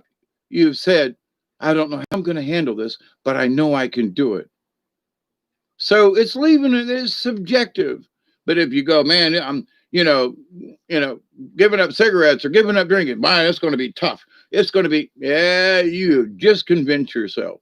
So stay out of that realm of thinking, because give yourself the positives. I'm going to make this. I'm going to figure it out. I'm going to slow down my drinking. I'm not going to buy a fifth. I'm going to buy a pint. Maybe I'm not going to buy any. Well, I'm going to buy half a pint. Okay. And make do and congratulate yourself that you made that decision to not have the next drink, because that's empowering. That gives you confidence and strength to say no to the next drink and to only have one or two instead of 5 or 6, which was my problem. Know when to say no. And there's a rule of thumb out there, and I got busted for marijuana, and it was like 3 days after they passed this law in Georgia. So they took away my driver's license, which they never got. And they made me go to a drunk driving class. 2 weeks, had to pay for it all. It was expensive. Because I was busted with marijuana. So I went into the thing and I was like, raise my hand and go, I don't have a drinking problem. I quit drinking alcohol. I don't drink anymore. Well, why are you here? I got busted for weed. Well, but you're here because of addictions. Well, okay. So there wasn't much back then about how many joints you smoke or whatever. But the fascinating thing I did find out, and there's a lot of personally, my own observations and scientific study, the first 2 beers are all right. You hit that third one, which is sort of a tipping point. And after that third one, and I observed it in my second wife, she reached that third beer, she had a complete personality change. I mean, did not like that woman after 3 beers. If she had the 4th or 5th, or God help us if she had a 6-pack, couldn't live with her, couldn't be around her. She was rude, nasty, just, oh my God. She accused me of beating her up, and just when actually she was so drunk, she fell against a door. He pushed me. No, I didn't. I was trying to keep you from falling into the sink, but, in the bathroom. But anyway, so, but that 2-drink minimum, 2-drink maximum. If you hit that third one, then your brain goes into this, that's good. One more ain't going to hurt. And then you forget where you were. And it's so true. I argued with this guy for 2 freaking weeks and realized at the end of it, he was right. But because I had to shut up or he was going to fail me. But the other thing is, since then, through my own experience and other people, that 2-drink maximum thing, anybody who went over that second drink always went into this other, they got more happy, they got more this, they were more and then they drank more. They would drink a third and a fourth, and so when I was cutting back, I made this 2-drink rule. Stick with 2, do the best. And and slap your hand. You go back to the refrigerator to get another beer, don't you do that. Slap yourself. Seriously, you have to do something. You have to be the camp counselor or the grown-up in the room, in your own room, in your head.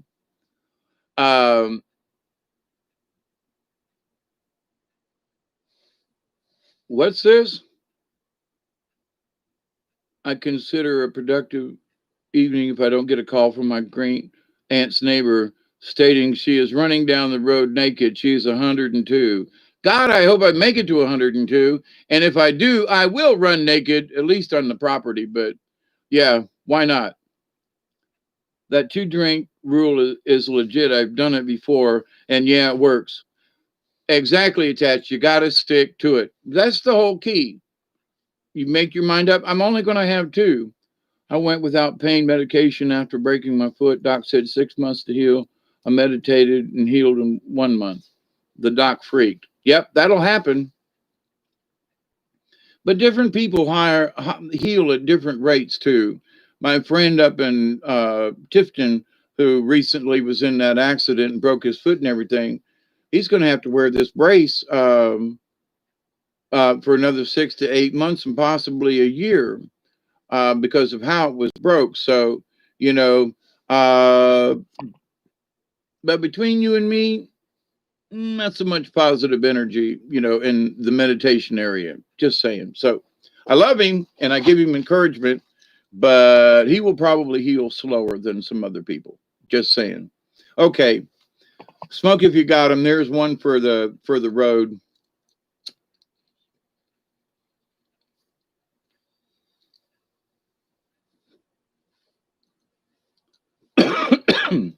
By the way, it's blackberry. Yummy, yummy blackberry. I have a small couple little thingy that I've been saving, and every once in a while I'll have a little blackberry. The night Air is cleaner, less chemtrails. Yes, me too, Sarah.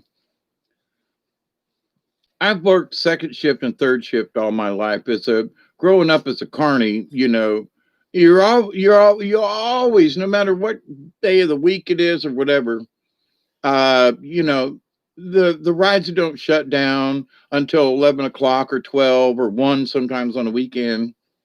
And you always got to go back in and count your tickets, count your change, whatever it is you're doing. And so when the rides close down and everything, your job ain't done. You still got to put things away and do your stuff. And during that time, you have a couple of beers, shots, whatever, blah, blah, blah. But so I grew up with a second shift, third shift. That's why I do these videos at weird times at night, sometimes early in the morning, which it is right now. But anyway, called For Profits. Never heard of it. That's an interesting. I know there's a lot I haven't I haven't heard a lot. I've had a type called Tangy, yum yum. Um, Recently some Pineapple Express, which other people are going, I don't really like that. I do, especially during the day. It gives me that uppity without knocking me out, want to sit and just do nothing kind of thing. Um,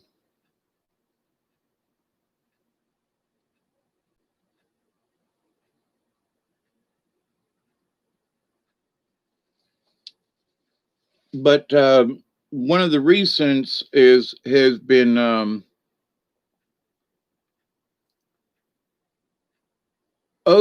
they call it OGPM, and they've got an OGAM, and the OGAM is for daytime use, and the OGPM is for when you're sitting in the house and you ain't gonna go nowhere, and that'll put your butt in the seat, kind of thing. Indica strain called Pound Cake.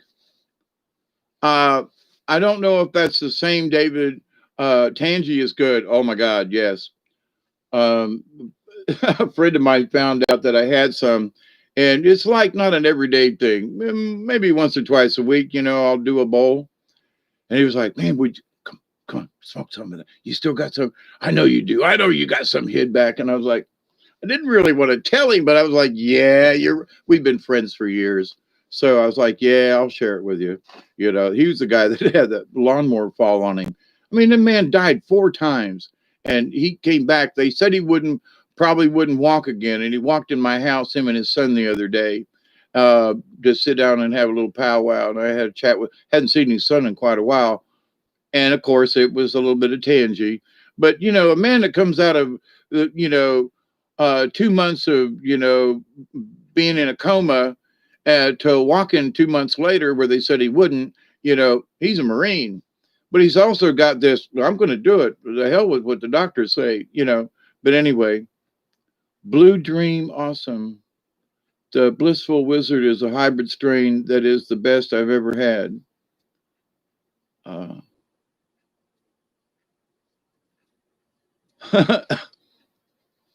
I've never had any Blue Dream, not at least not to my knowledge. I've had, blackberry at the moment, and it's, just a little bit left of that. Um,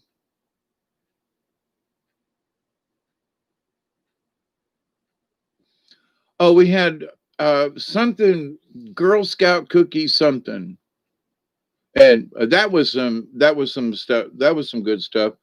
I had a present of an old sativa blend. It was real fluffy and like no weight to it at all. I mean, as far as some of those chunks that are like, uh, you know, they make a thunk when you drop it on the table or something. Where this other stuff, is just so light it almost floats down if you drop a little bit of it. But totally different uh, high, and I'm so old that I remember Acapulco Gold.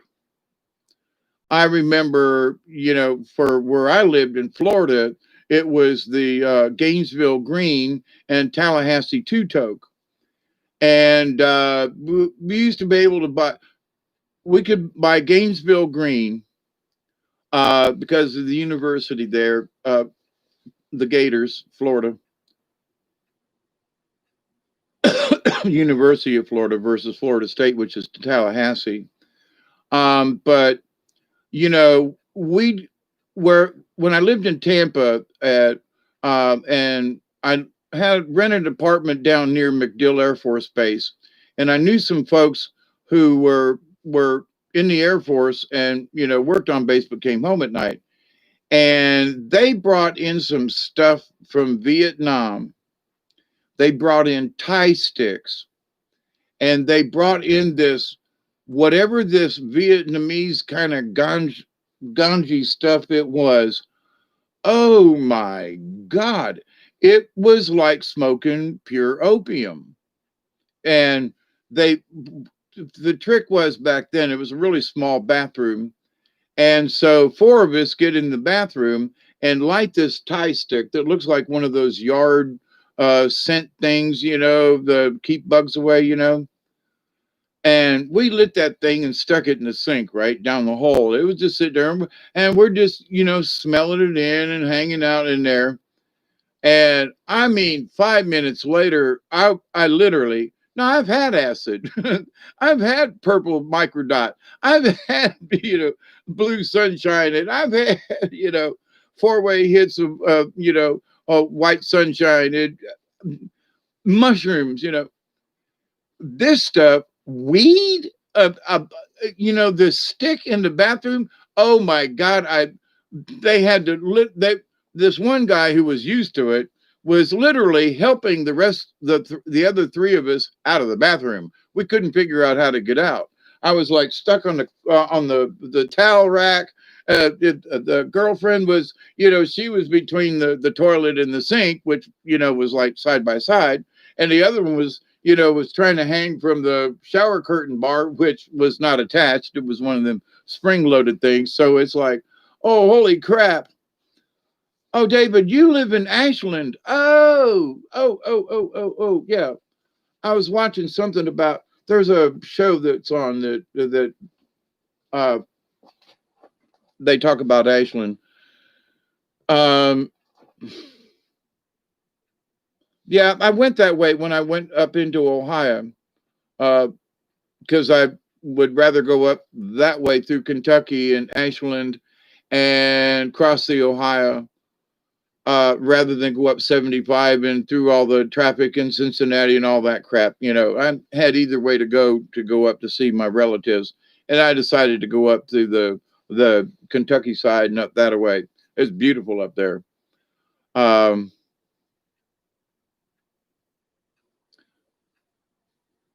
the Beatles just became popular here last week. I understand. Yeah, there are folks around here go, "What's rap? Is that when you knock on the top of your truck to get somebody's attention? You know, what's that rapping noise? Hey, ma'am, let me in. Give me another beer out of the cooler on the floor." You know, that's Deliverance. Yep. It's almost that bad down here. Uh, there was a neighbor that lived down the road. He's been dead quite a few years now.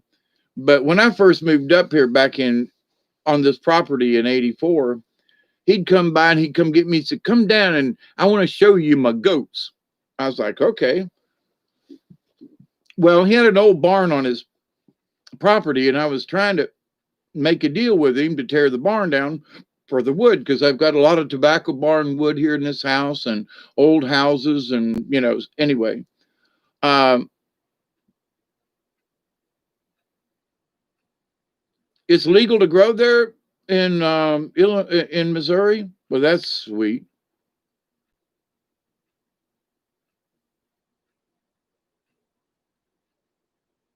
Vietnam pot. I heard of such things. Oh my God. It was like, oh my God. And the first time I ever got, there was some kind of Alaskan indica that was very rare to get.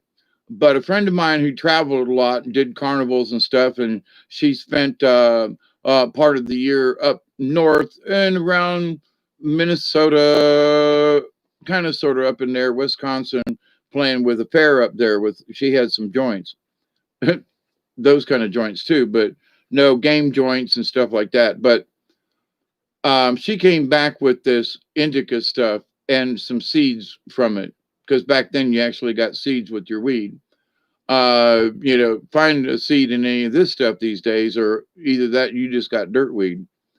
But that's amazing because everything's cloned now. And I tried cloning stuff and I could never get it to work. But anyway, this indica, and it not like sativa where it branches out all over the place. It was one great big stalk, and it ended up being this one bud on this thing. And so she didn't have much of the weed, but the seeds she had, we grew. And it was the most amazing thing. And when we dried it and smoked it, it was like the most ungodly smoke. Now, back in the day, I used to grow a lot of weed in this old school bus here on my property. And we would let the plants, if they looked a little male, we'd clip them back a little bit, but we'd also put it next to a female. And so we learned that if we were careful and only left a little bit of male on a plant, and put it, next to another, an obvious female, that we could fertilize part of the plant with the male. Not the whole plant would be covered with seeds. So half of the plant would have seeds on it, and the other side of the plant wouldn't. So it was the same plant, but we were able. So we came up with this one strain. It was just a couple of plants. It was maybe like a quarter pound by the time it all dried up, and we called it bubble gum. And it tasted exactly like the big double bubble gum, that I don't know if it's still available, but that taste, when you smoke this stuff, it tasted just like that double bubble gum.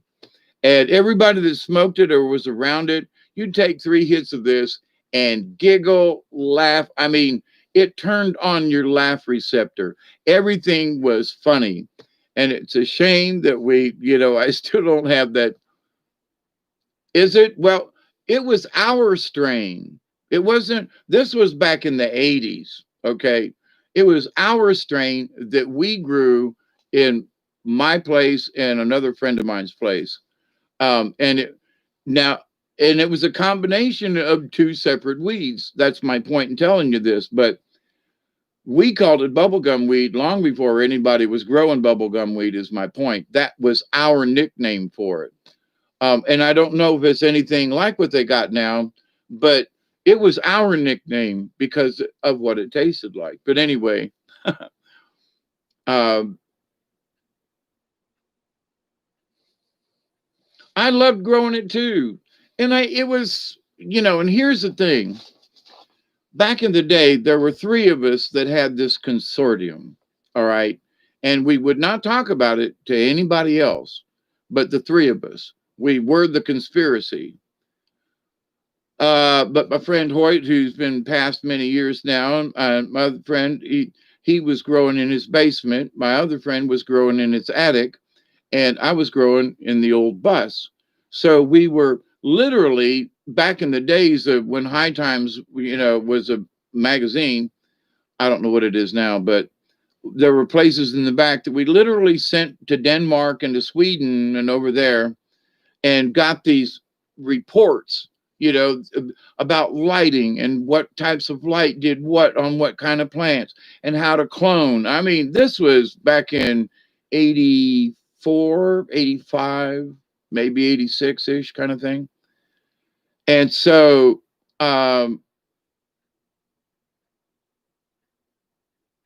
lot of the quote technology that folks are like, used to now, we were figuring out, because we knew people in, electronics. George knew about electronics and lighting, so we were picking and making our own little weed boxes. They were selling them online back in the day through. They I know they still do, but we were making our own. So I covered the inside of this bus with aluminum foil for reflectivity, and we had sodium bulbs. Um, but what we had mostly was different types of fluorescent tubes. And we checked with the tubes because they all tell you what Kelvin they're in, what color light spectrum they're in. So we found out what we needed and lined the bus out there with fluorescent tubes. Some of them were short ones that would stand right beside the plants, and most of them were overhead, and I had them on chains so I could lower them down when they were small, and as the plants grew, move them up to the ceiling. It's an old 50s bus, rounded all in the short uh, headroom. But we lined the thing with aluminum foil and got the most out of it. And it was easy for me to have 20 plants in there. And I'm not lying. But when they got up, they were only like 5 foot tall. But, they were bushy. They were this big around. And we pruned and tuned, and, we'd put males on one side between two different plants, and we'd get this breed, and we'd take those seeds and we'd take that strain. We had some that we called Tiger, and the seeds were sort of brownish tan and had these black uh, lines running through it. I guess more like a leopard, but um, we called it Tiger. Well, tigers have stripes, don't they? I was thinking leopards have spots. Never mind. But to the point, um, we were combining these things simply by putting two plants side by side, you know, and I had to go out there and water them every day, mix our own fertilizer. There was none of this special stuff going around. We got these things from Denmark and then made copies for each other, on these reports. And I mean, some of these reports were like this thick.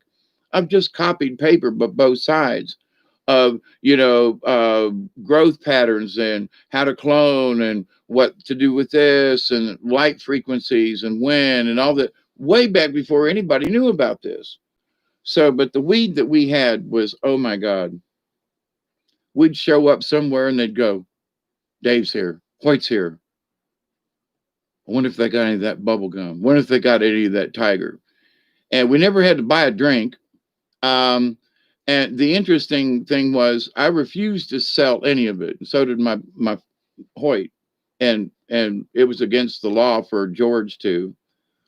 But we would share and we would like trade, Hey, George, I got this, my wife baked this cake for you. Wink, wink, nod, nod, which it really was a cake. Can I come over? And the code back then, I'm going to come over and have some coffee if you don't mind. Yeah, I got some of that favorite cake. Sure. So people would do favors just to come over and smoke some of your weed. But between us, it was fun to share the different kinds we were growing. We just had a ball. And of all the things that I miss that. It was this here, man, I got this one bud over here off this plant. You want to smoke some with me? Yeah, let's try it out. Okay. And the camaraderie of that, and there was only 3 of us that were growing. We could share it with other people too. But between us, about what we had created and what we grew. And like I said, back in the day, we were really cutting edge with what we were doing compared to everybody else. Inside and, all that kind of thing. We had fans going. I mean, we had, simple plug-in timers. It was just really rudimentary, but we grew some really good weed. And I miss that.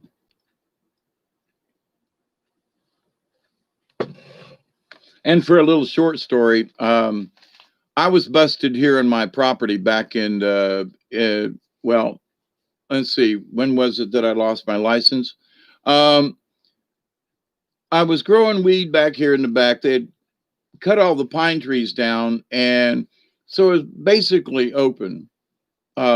Shrubs maybe about chest high in places. So I was growing weed on the edge of big trees, so I'm like on the edge of an oak tree, and I'd put them out there so you supposedly you couldn't see them from the air very good.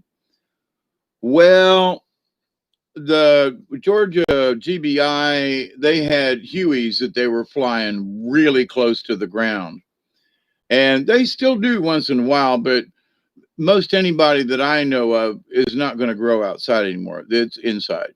So they quit flying as much, but they still will pop up once in a while. And so I'm here at the house getting ready to go to the doctor's, and I hear this Huey come over the top of my house and go in my backyard. And I'm going, oh shit. I had 8 buckets, and and some of these, it was really bad because it was hot that summer. We had no water. They were dying. There were barely anything there. But that Huey spotted them plants growing in them buckets back here in the back, and then it moved off. Well, I hauled ass down there, going through the briars and the brambles where the rabbits wouldn't go. Seriously, because I had planted some of it right in the middle of a briar patch, and there was only really one way you could get in there, and without just killing yourself going through the briar patch. Had learned that from an old friend of mine who we grew weed outside too. But so anyway, it was so bad there was barely anything there. And so I went down and started stripping the plants and just tossing it out into the bushes, right into the brambles. When all of a sudden the helicopter comes back while I'm standing there. And there's a guy on a bullhorn, and there's a guy with a high powered rifle saying, "Don't move or we will shoot you." And I'm like, what? And so over the loudspeaker in this Huey, literally right over my head. I mean, now I know what the Viet Cong felt like. Seriously, right? Because I'm like, I got weed plants here. I don't have bombs. I'm not trying to kill anybody. I didn't kidnap anybody. And this guy's got a high powered rifle, and they're like, "Don't move or we'll shoot." And a minute or two, I'm standing there, like, oh my God. They go up a little bit and move around, but I ain't moving, and I hear these other guys coming behind me. They had 2 GBI cars, 2 sheriff's department, and one other vehicle. It was an unmarked. So these troopers come crashing into my backyard, and literally this one guy, gung ho, get out, motherfucker, and throws me down in a fire ant bed. I mean, my face is in this fire ant bed. And he's like, hold still, hold still. I'm like, I'm covered in ants, get me off the ant bed. I'm not going anywhere. I don't have a gun. I don't have a weapon. There's no booby traps out here. You got me. Get me off this ant bed. And he wouldn't do it until the ants got on him, which didn't take but a minute. But then his buddy comes crashing through again.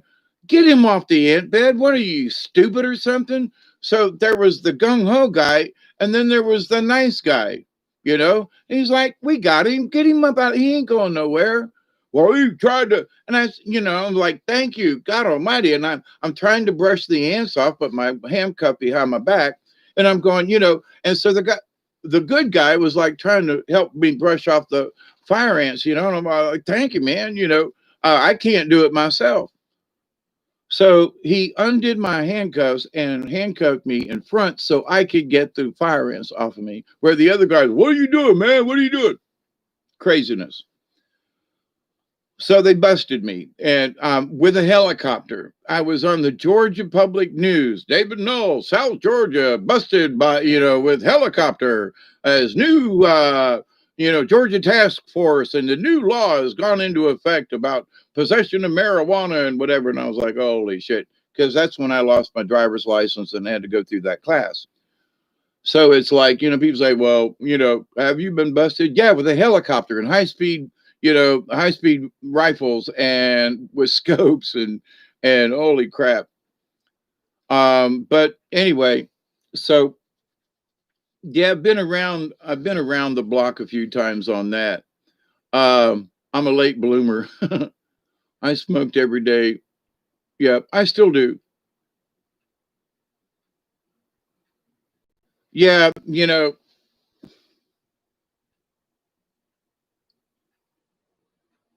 there's a Jimmy Buffett song. I think it's Mother Mother Ocean. Uh, um, um, anyway, but yeah, it talks about how much, Mother Mother Ocean, here you call. Um, anyway, running running drugs.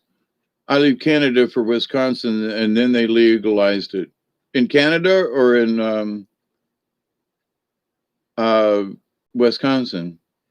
Yeah, I've got friends of mine who moved from here up to Michigan, and they grow weed all the time up there. They got a nice little hydroponics in their basement, and between the two of them, and when they come down here to visit, they'll bring a little bag or something, and share it with us. And there have been a time or two where we traded things, but in that, it's like they got so much weed they can't smoke it all, and I'm like, I used to have that same thing myself.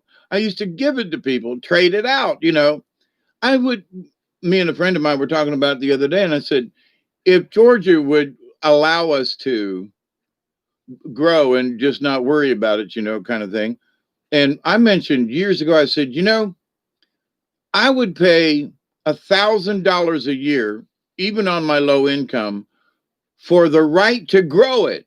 So if you will give me a card that says I can legally grow this, I'll give you $1,000 a year to be able to do it. License me just for myself, for my own personal use, right? Because it costs a whole lot more than if you get busted, right? So I propose that you want to we're all look at how much money they're going to not make if from busting people with marijuana, right? So okay, so make it a tax, make it a whatever. Here's $500. I get my grow card. You're going to make money off this deal. There are a million of us here in Georgia that would gladly pay $500 a year for the privilege to be able to grow our own. So government, you license everything else. Give me a card that says I can grow, and you'll know where I'm at. You know what I mean? So versus, well, I don't know if that guy's growing or not. Here's my card, man. I'm growing, and I paid my dues, man.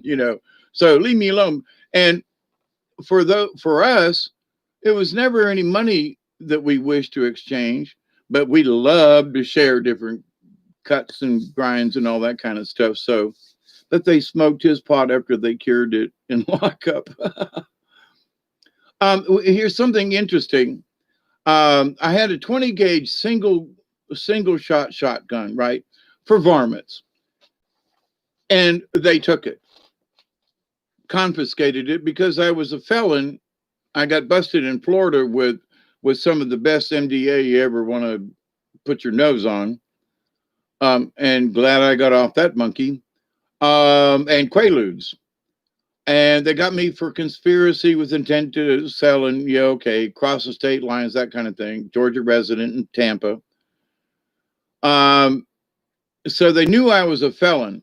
So, and of course, the gun was back in the back of the closet. It was unloaded. It was hidden, but they tore the place apart. Got my favorite bong, and got my gun. So they said that um, if I had a relative, family member responsible, could go and pick up the gun. And it was like a Smith and Wesson. It was a really good, or Winchester. I mean, one of those two, a really good gun, just a 20 gauge single shot, right? Um, and so I went to the lawyers and all that stuff. We had a case number, docket, and all that. My brother, a Navy veteran, and working at the local jail, okay, up in near Pelham, went to go get the gun, and they couldn't find it. So they were going to charge me with possession of a firearm during the commission of a felony, meaning growing weed, and they couldn't find the gun. So in this old boys group here in Colquitt County, my attorney was a younger version of the old timers, of the good old boys. And they'd have lunch at the Sportsman restaurant every afternoon, or have coffee in the mornings right across the street from the courthouse. And, so David something, I can't think of his last name right now, really nice guy. He says, he said, we had our little, pre-trial judge hearing thing at the Sportsman this morning. And he said, and he was a nice guy, didn't cuss. He said, they can't find that fucking gun. And I was like shocked because he just said, they can't find that fucking gun. And it was so matter of fact is how he kind of said it. And he looked at me and he goes, can you believe it? They can't find the gun. They can't find the rifle or, shotgun.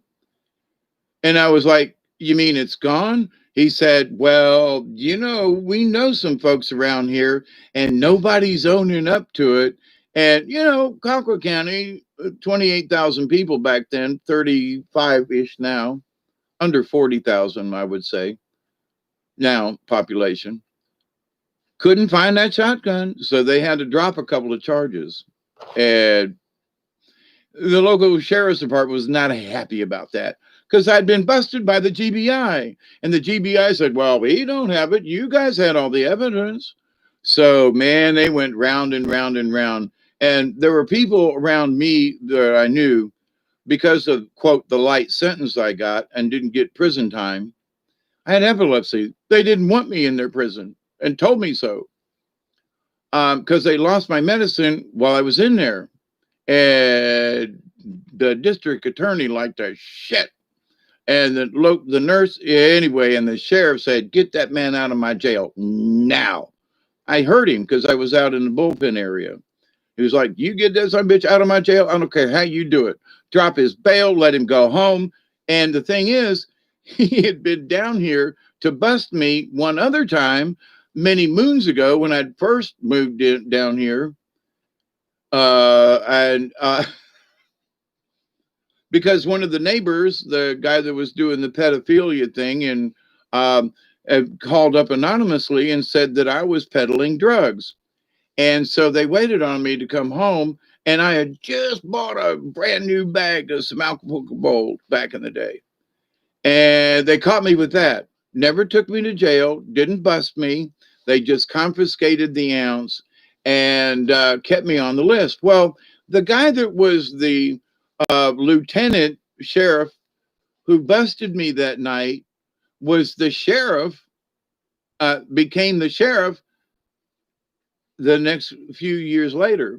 So he knew me, knew where I lived, and was like, get this guy out of my jail. I know where this guy lives.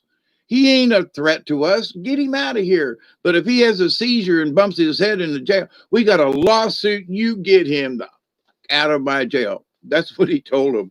And I was sitting out there going, I like this guy, Billy Howell. Thank you. But at the time, and he could have been a lot worse, as far as, the bag of weed and all this kind of stuff. And anyway, but there were people that swore that I had turned a dime on somebody to get the light sentence that I got. And I said, sorry, I didn't. Well, yeah, you must have, because, you didn't get any jail time and they caught you with a helicopter, the GBI. And, you only got 5 years probation. Yeah. And a fine. Yeah. And you must have ratted on somebody. Nope. I got epilepsy. They don't want me in their jail. They don't want me in the system. They want me out and away from them. Oh, well, you must have turned a dime on somebody. Nope, I didn't do it, but because they'd lost the shotgun, because they'd screwed up a couple of other little minor things along the way, they just said, plead guilty to possession and we'll drop the growing charge.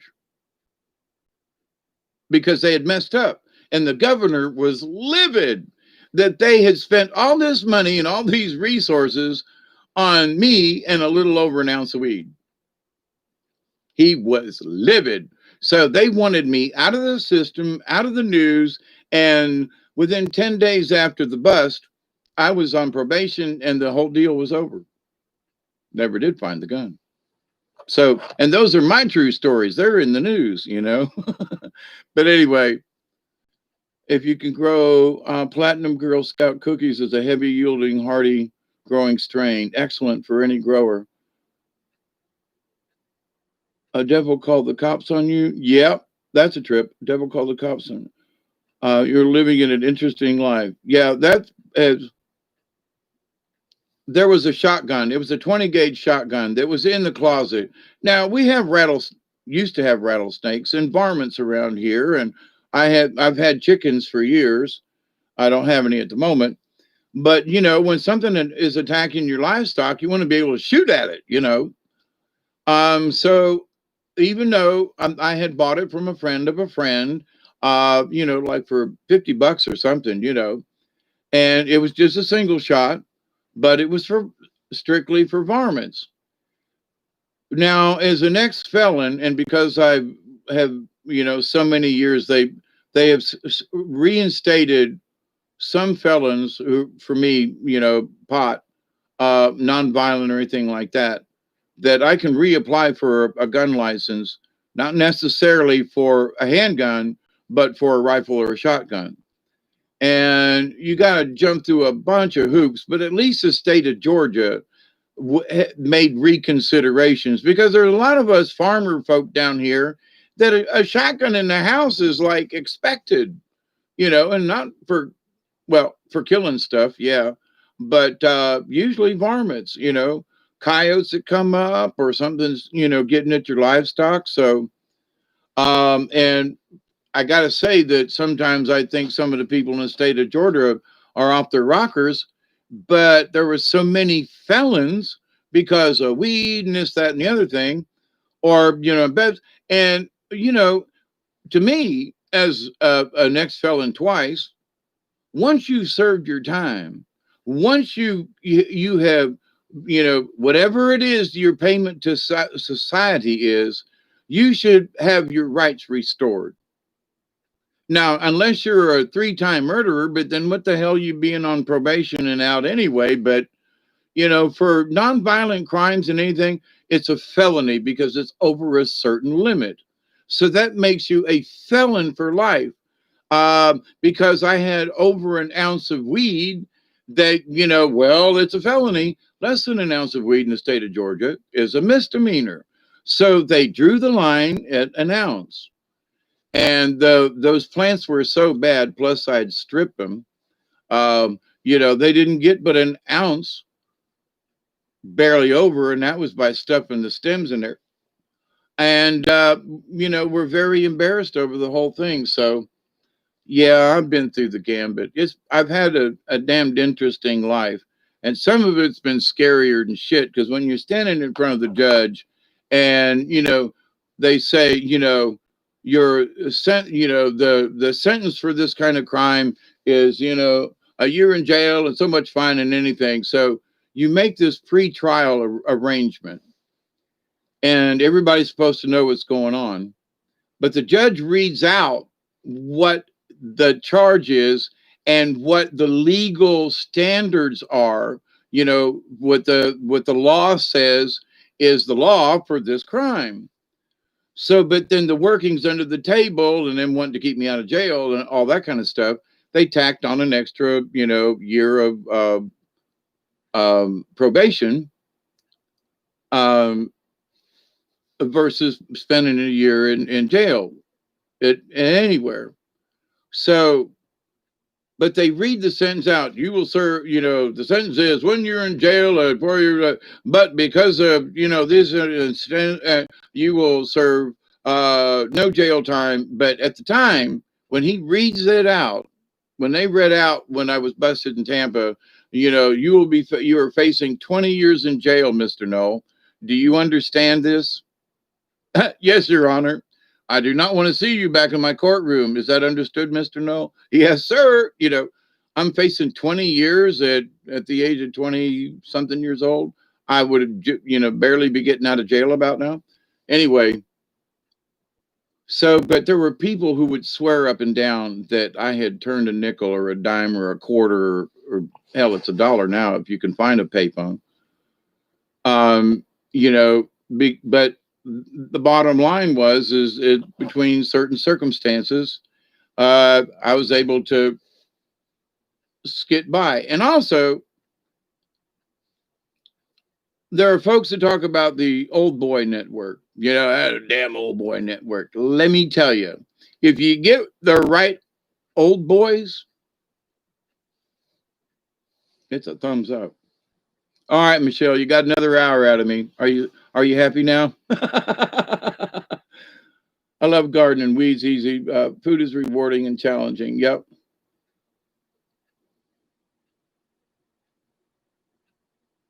That's a really good one.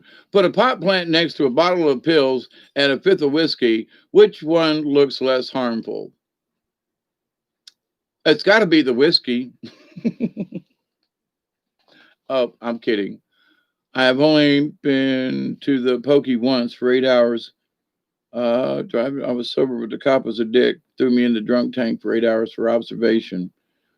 I, some of them guys can be such dicks. Like when I got busted with the helicopter, the one guy was a gung ho jerk, and the other guy was less gung ho, but a nice guy. Let him up. Put his hand, he's not going anywhere. Put the handcuffs in front of him so we can get the ants off of him. And on the way to jail, now, how many times this was really a strange thing that I observed at the time and have thought about it several times over the years. When they put me in the cop cars to take me to jail, right? Now I'm still handcuffed in front. They opened the front door and put me in the passenger seat up front with the lieutenant deputy sheriff.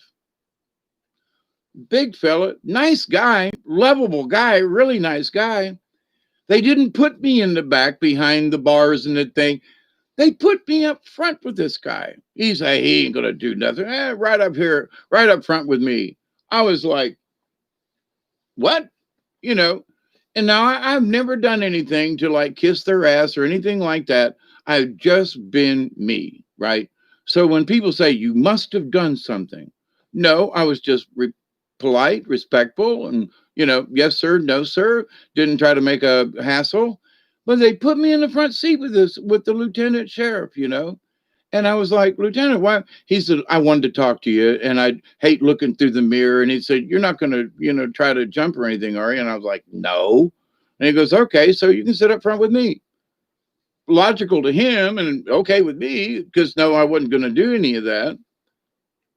So he goes, he looks over at me and he goes, we know you where you are down here. And he goes, we know you're not, going to harm or do any trouble to anybody. He said, but, why don't you move to California or Alaska? I think Alaska was the only place you could actually grow back then.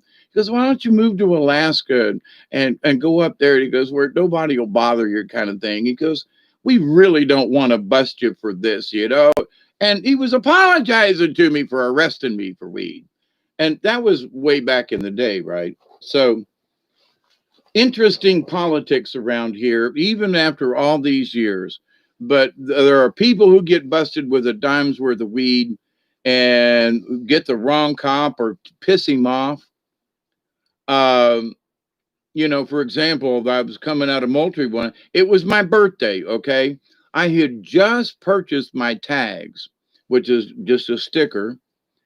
And I had the registration and everything on the dash of my truck, but I did not put the sticker on my tag, okay? Because I was doing some business and I was going to get to the house and I was going to put it on then. I got pulled over and they gave me, this asshole dick cop gave me a ticket, even though it was my birthday. And I had all the information. He said, but the sticker is not on your tag. And I said, it's the 24th. It's my birthday. He said, doesn't matter. It's supposed to be on there before your birth date. And I looked at the law, and sure enough, so I used to be like 1 or 2 days before my birthday. Not anymore. No, I buy that sticker when it comes September, and this stick, but thank God he said, well, because it's your birthday, I'm only going to give you a warning. And I was like, why are you giving me a warning? Can I get out and put the sticker on? No.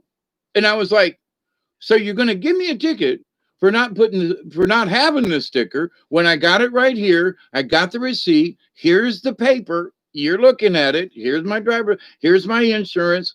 But you won't let me get out of the car and put the sticker on. No, because I'm going to give you a ticket. There are some dicks in this world, Anyway, 4 hours. You got it, Michelle. All right. I'm a hermit gardener. Yes. Me kind of, sort of too. But they cured and smoked my stuff. There wasn't much to smoke back then. Oh, wait a minute. Maybe. Oh, wrong guy. You're talking to the other Dave. Never mind. Okay. I'm tired and I really want something to drink, and now I have to pee. So, more Andes needed. Yes, Delaney, absolutely. I mean, that cop that took me into the sheriff said when I rode into town, he just looked at me.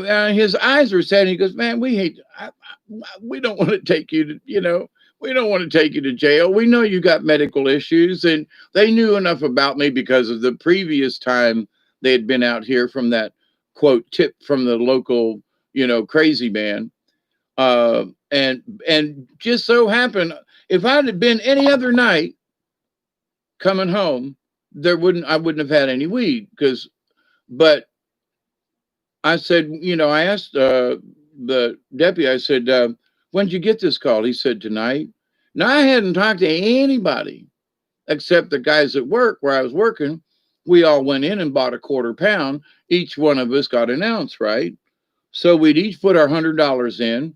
And I was in, Thomasville the whole night, hadn't spoken to anybody but the 4 guys in the plant. And we didn't know we were going to do it until that night. So the fact that he called up the night that I picked up this ounce, I was like, hadn't any weed in 2 weeks, right? And we finally get somebody that's got some, and they bust me the night. Now, they took that weed home and smoked it. They did not report that. 4 more hours. No, you got 4 more minutes. Okay. It's 3:56:39. 4 more minutes. Okay. So I am going to close out here. I'd love hanging out with you guys. Imagine if we could literally, sit in the room and share one, and it's almost the same, but not quite. But I love hanging out with you folks. I do. And, there's so many things that we kind of sort of do have in common. I talk about my stuff all the time, and the fact that you share is cool. But, now I realize why some of you hang out with me, because you've had similar incidents, that's just humorous. It makes me proud to know you. And the fact that we can get together and, laugh and joke and talk about old times. And I know to some people, they go, you got to be making this shit up, Dave. Nah, sorry. It's on record if you really want to look. But you spent time, and then you had that, you had this, and you had a helicopter. Yeah. Honest to God, So in my lifetime, I've got to experience what it was like to not be in Vietnam, but to understand what the Vietnamese must have felt standing under a tree with a helicopter and a gun pointed at you. I was like, oh my God, what those people have gone through, oh my God, now I get how they feel and why they want to shoot Americans down, I kind of get it. But anyway, man, there's a lot of little willy flippies running around here. Okay. Have a good rest of the morning. Have a great day tomorrow. Well, it's Friday already, I reckon. Have a good weekend. It's going to be really interesting to see what kind of shit comes up this next week, ain't it? I mean, part of me is scared shitless, but another part of me is like, regardless of what happens, this is just, it's going to be interesting. I've made it all these years through all these trials and tribulations, many of which I've discussed tonight. And so this too shall pass, I guess, whatever it is, one way or the other. So, hey, let's, give it our best shot and stay as focused as we can. And let's see if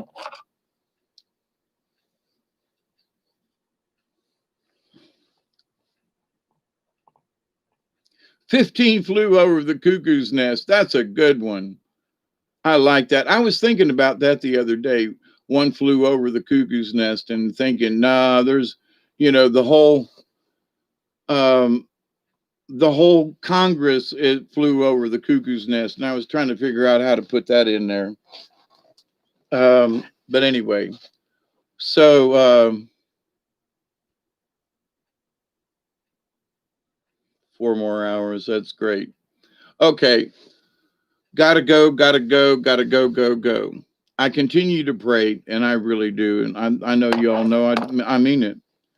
I pray every day that each and every one of you will continue to learn to accept and receive and share the knowledge, the healing, the wisdom, and the blessings from the universe. Every day that I put my feet on the floor, on the ground, I continue to pray for each and every one of you, your friends, your family, and all of your relatives and all of your relations, past, present, and to come, will continue to learn to accept and receive and share the knowledge, the healing, the wisdom, and the blessings from the universe. And in that law of three, especially in comedy, I continue to pray that each and every one of you and each and every person you may come in contact with may continue to accept and receive the healing, the knowledge, the wisdom, and the blessings from the universe. Remember, we're swimming in this stuff. So accept it. It's there. And let's pray that some of this other gooey stuff, that we can somehow maintain and control. But regardless of what happens, they can't take my soul from me because I refuse to comply. Whatever they do, I refuse to comply. And if it kills me, I will have died with a clear conscience that I did not comply to their whims and wishes. Not that that's what I wish for, but I was listening to Charlie Ward tonight with Simon Parks and another person, and the guy and the MC interviewer person said, "So why are you doing this?" And he said, "Because I'm 65 years old and I'm not afraid to die, and I'm all about seeking truth and honesty." And he said, "If being truthful and honest kills me, then I can't think of a more honorable way to die." And I thought, well said.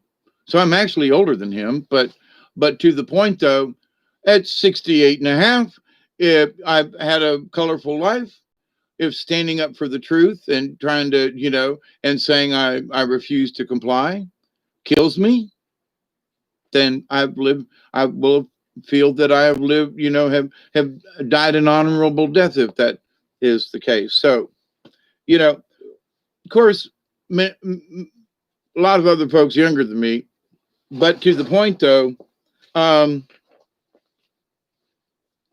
if that's what we believe, then we stick to our convictions. Now, if I had family and stuff, I might have to reconsider that decision. But under my present circumstances, okay, I don't want to die. I'm not asking to, but if that's what it means, okay, I'll give it up at this stage of the game. Yeah, if it means standing up for the right thing, okay. So with that said, sleep well, be safe, and as we say often, thank you, Bob. TTFN, Ta-ta for now from South Georgia, weaned all the boneheads out there to understand what that means. And I say thank you, gracias, and we'll see you soon. This weekend, sometime the next day or so, I'm going to do another card reading. The spirits are yakking at me to do another cards session. So tune in for that if you can, and y'all be safe. Okay? Seriously. Y'all be safe and smoke if you got them. Adios, my friends. Till next time, keep it between the ditches. I love you all. I do. And keep up the good work. Seriously. Y'all are great people. Bye.